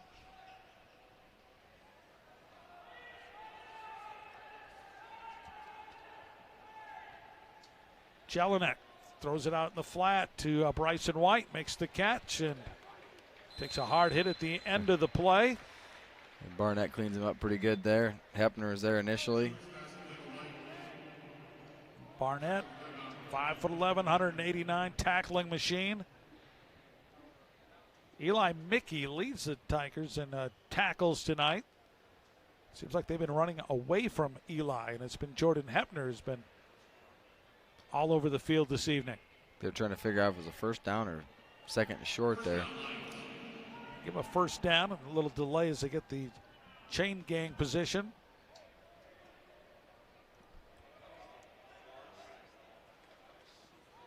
They give it to Bryson White, and we might get a face mask. Looked like it was close there. I tackle him up high, no call, and it's a gain of about 3. John, you ever run the chain gang? I have run a chain gang before. How hard is that? Well, you got to make sure you're paying close attention because when the play comes your way, you got to drop the sticks, get out of the way. Yeah. I've seen it before where somebody basically bends the stick in half. But yeah. I've seen that at a game where they've broken the stick. Yep. Back to pass, Jelinek, pocket closing, stays on his feet, and look out from behind, and the ball tipped and nearly picked off. Oh. The thing is, you can hurt a player too. If you don't get the stick out of the way and they go flying into the stick, that's a problem too. Yeah, we just missed it. Wow, watch at the tail end of the play. Is that Peyton Bonner? Peyton Bonner's chasing him down. And Bonner hits it, and Lean tips it. It's like pinball to Seeger. Stops the clock. 3:09 remaining in this one. Tigers appear to be on their way to a victory. They lead 35-14. Just to think about the Lions, they just have not had that explosive play tonight. They'll dump it out. Again. And I would totally agree. They've done a nice job of getting some positive plays and chewing some clock, but in a situation like this where you're down a few scores, you got to have that quick score ability. Short pass, and now it's Bryson White with the reception, but it's 4th down now, 4th and 6 at the Lions 37. Obviously, they'll go for it in this situation. Lions coming in 1-3 on the year. The Tigers 3-2. Play action. Throws it over the middle. Coming back to the football. And it's a good catch. Nice catch there made by Kane Deitmeyer. He's easy to recognize out there. The long blonde hair. So the ball spotted at the 45-yard line. Clock, though, continues to roll, and that's the enemy right now for Linn-Mar. 2:21 and rolling. Back to pass, straight drop back. Now rolling right, under pressure. Jelinek's going to take off. Capri Wilson breathing down his neck. And good athleticism there to get away from Capri. Capri's fast. Did a good job of getting to the edge, getting out of bounds. Capri might be a little bit pooped at this point in the game. With ball spotted at the 49-yard line. In the first quarter, Capri, I think, would have caught him. Yeah, he's working hard there. Just ran out of gas. It's a first down run for McKay Jelinek.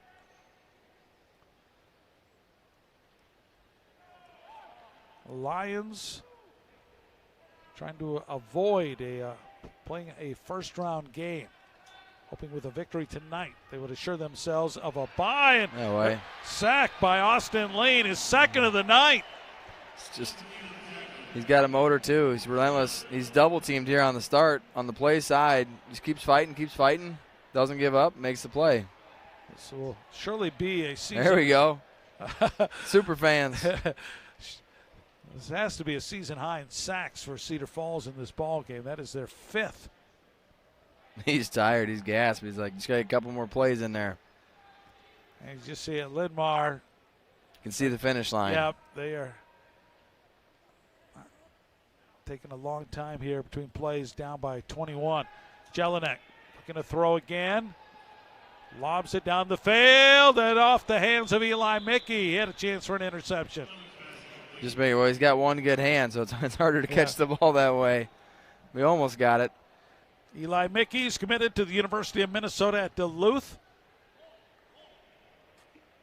I'm saying no hand injury or wrist injury, he catches that. Yeah. 4th down coming up for Linn-Mar. Jelinek waiting for the play from the sidelines. 4th and a long ways to go here. Play clock is at 11. I'm not sure. They're going to have to call timeout. I think they're just letting it run down. Okay. I don't know why the clock's not running anyways, but. So a timeout taken by Linn-Mar. Minute 20 to go. So this is a good Cedar Falls team. Obviously, it has its flaws, but you look at this team going into the postseason. I think they're playing their best football now. Yeah, I would think this is Cedar Falls, the tradition. Looks like they got Austin Kimberly in the game there. You look at the crowd likes it. Tigers' schedule. Going to go now to 4-2. But John, how do you like the Tigers here in the postseason? Yeah, I think they got a great shot at least early on. And like I said, they're playing better. I think defensively is where they got to kind of make sure they make their mark. It's got to be kind of shut them down, use Ostrich as best you can, play action off of that, and go from there. It'd be interesting, obviously, who they're going to be paired with. Yeah, that's a big thing too with matchups. Yeah, will they be playing at the UNI-Dome or they down the road? Kimberly in here at defensive end here. Team's excited about that. Back to pass. Jelinek deep down the field and sliding catch. First down. Centers with the grab. The 35-yard line of Cedar Falls with 1:14 to go. Longest pass of the night for Linn-Mar over the middle. The Lions refusing to go quietly here late in this game.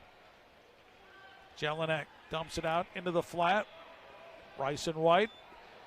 Stiff arms one tackler and then finally pushed out of bounds at the 30. He does a good job of getting out of bounds there. We almost had him caught to the inside. Look at this. He's trying to force it inside. Coming right into your living room here. Another great angle by our Cedar Falls Community Television crew. I was going to say, look out. Oh, they got helmets on the sidelines. All right. Our camera people. They signed a waiver. The second down coming up here, 6. Jelinek. Throw again. Boy, he's throwing the ball a lot here over the middle. Oh, picked off. Tigers coming back the other way. It's an interception by Cedar Falls. And it's Joe Russell. How do you like that? Nice way to finish it for the defense here. Take a couple knees and move on. Haven't said his name too much this year. Joe Russell, a 5'11", 161-pound junior, makes a great catch.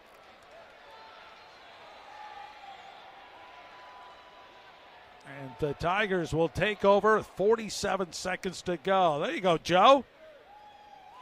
And he's being congratulated by some exhausted teammates right now. They're happy to get off the field, get a break. Now the Tigers just have to go to the victory formation, and they're going to walk away with their 4th win of the season here at the UNI-Dome.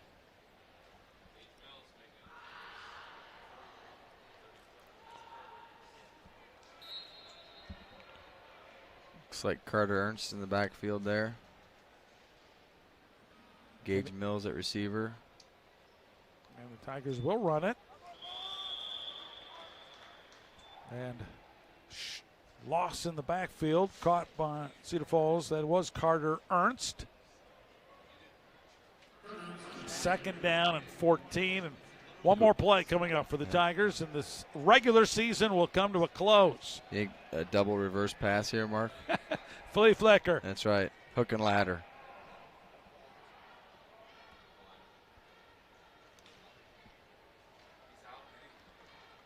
Hunter Jacobson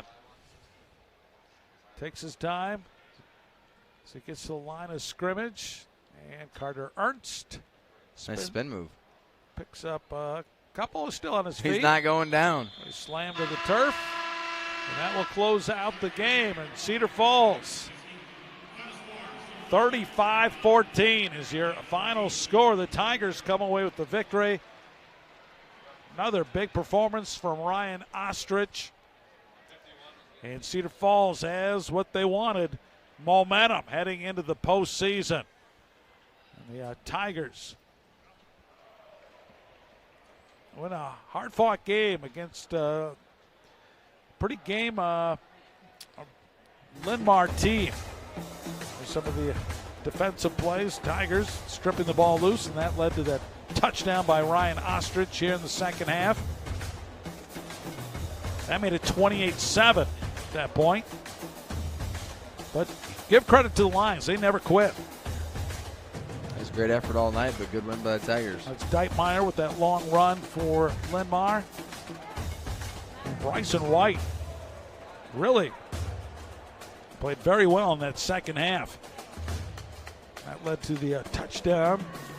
Putting that in the end zone was Clayton Reed, but the Tigers sewed up the game late, and by who else? There's Ryan Ostrich running hard and running through people and taking it 45 yards for the score. Cedar Falls, a winner chicken dinner, and getting the big plays defensively as they come away with the win. The seniors, yeah, why not? Celebrate. Smiles, everyone, smiles. Great way to get sent out on your final home game. All right, so congratulations to head coach Brad Remmert and his staff. So now they await to see where they will go in the postseason. Linn-Mar as well. Thank you, both coaches, for giving us information about your teams. Thank you to our wonderful Cedar Falls Community Television crew doing another bang-up job. Thank you, John Yoakum. It's been fun this season. It's been great. Thanks for having me. Jay Baum's a little flip for the fans there. I love it. All right. And thank you, my friend, for being a part of Tiger football. I'm Mark Simpson, and you've been watching Cedar Falls High School Athletics on Cedar Falls Community Television.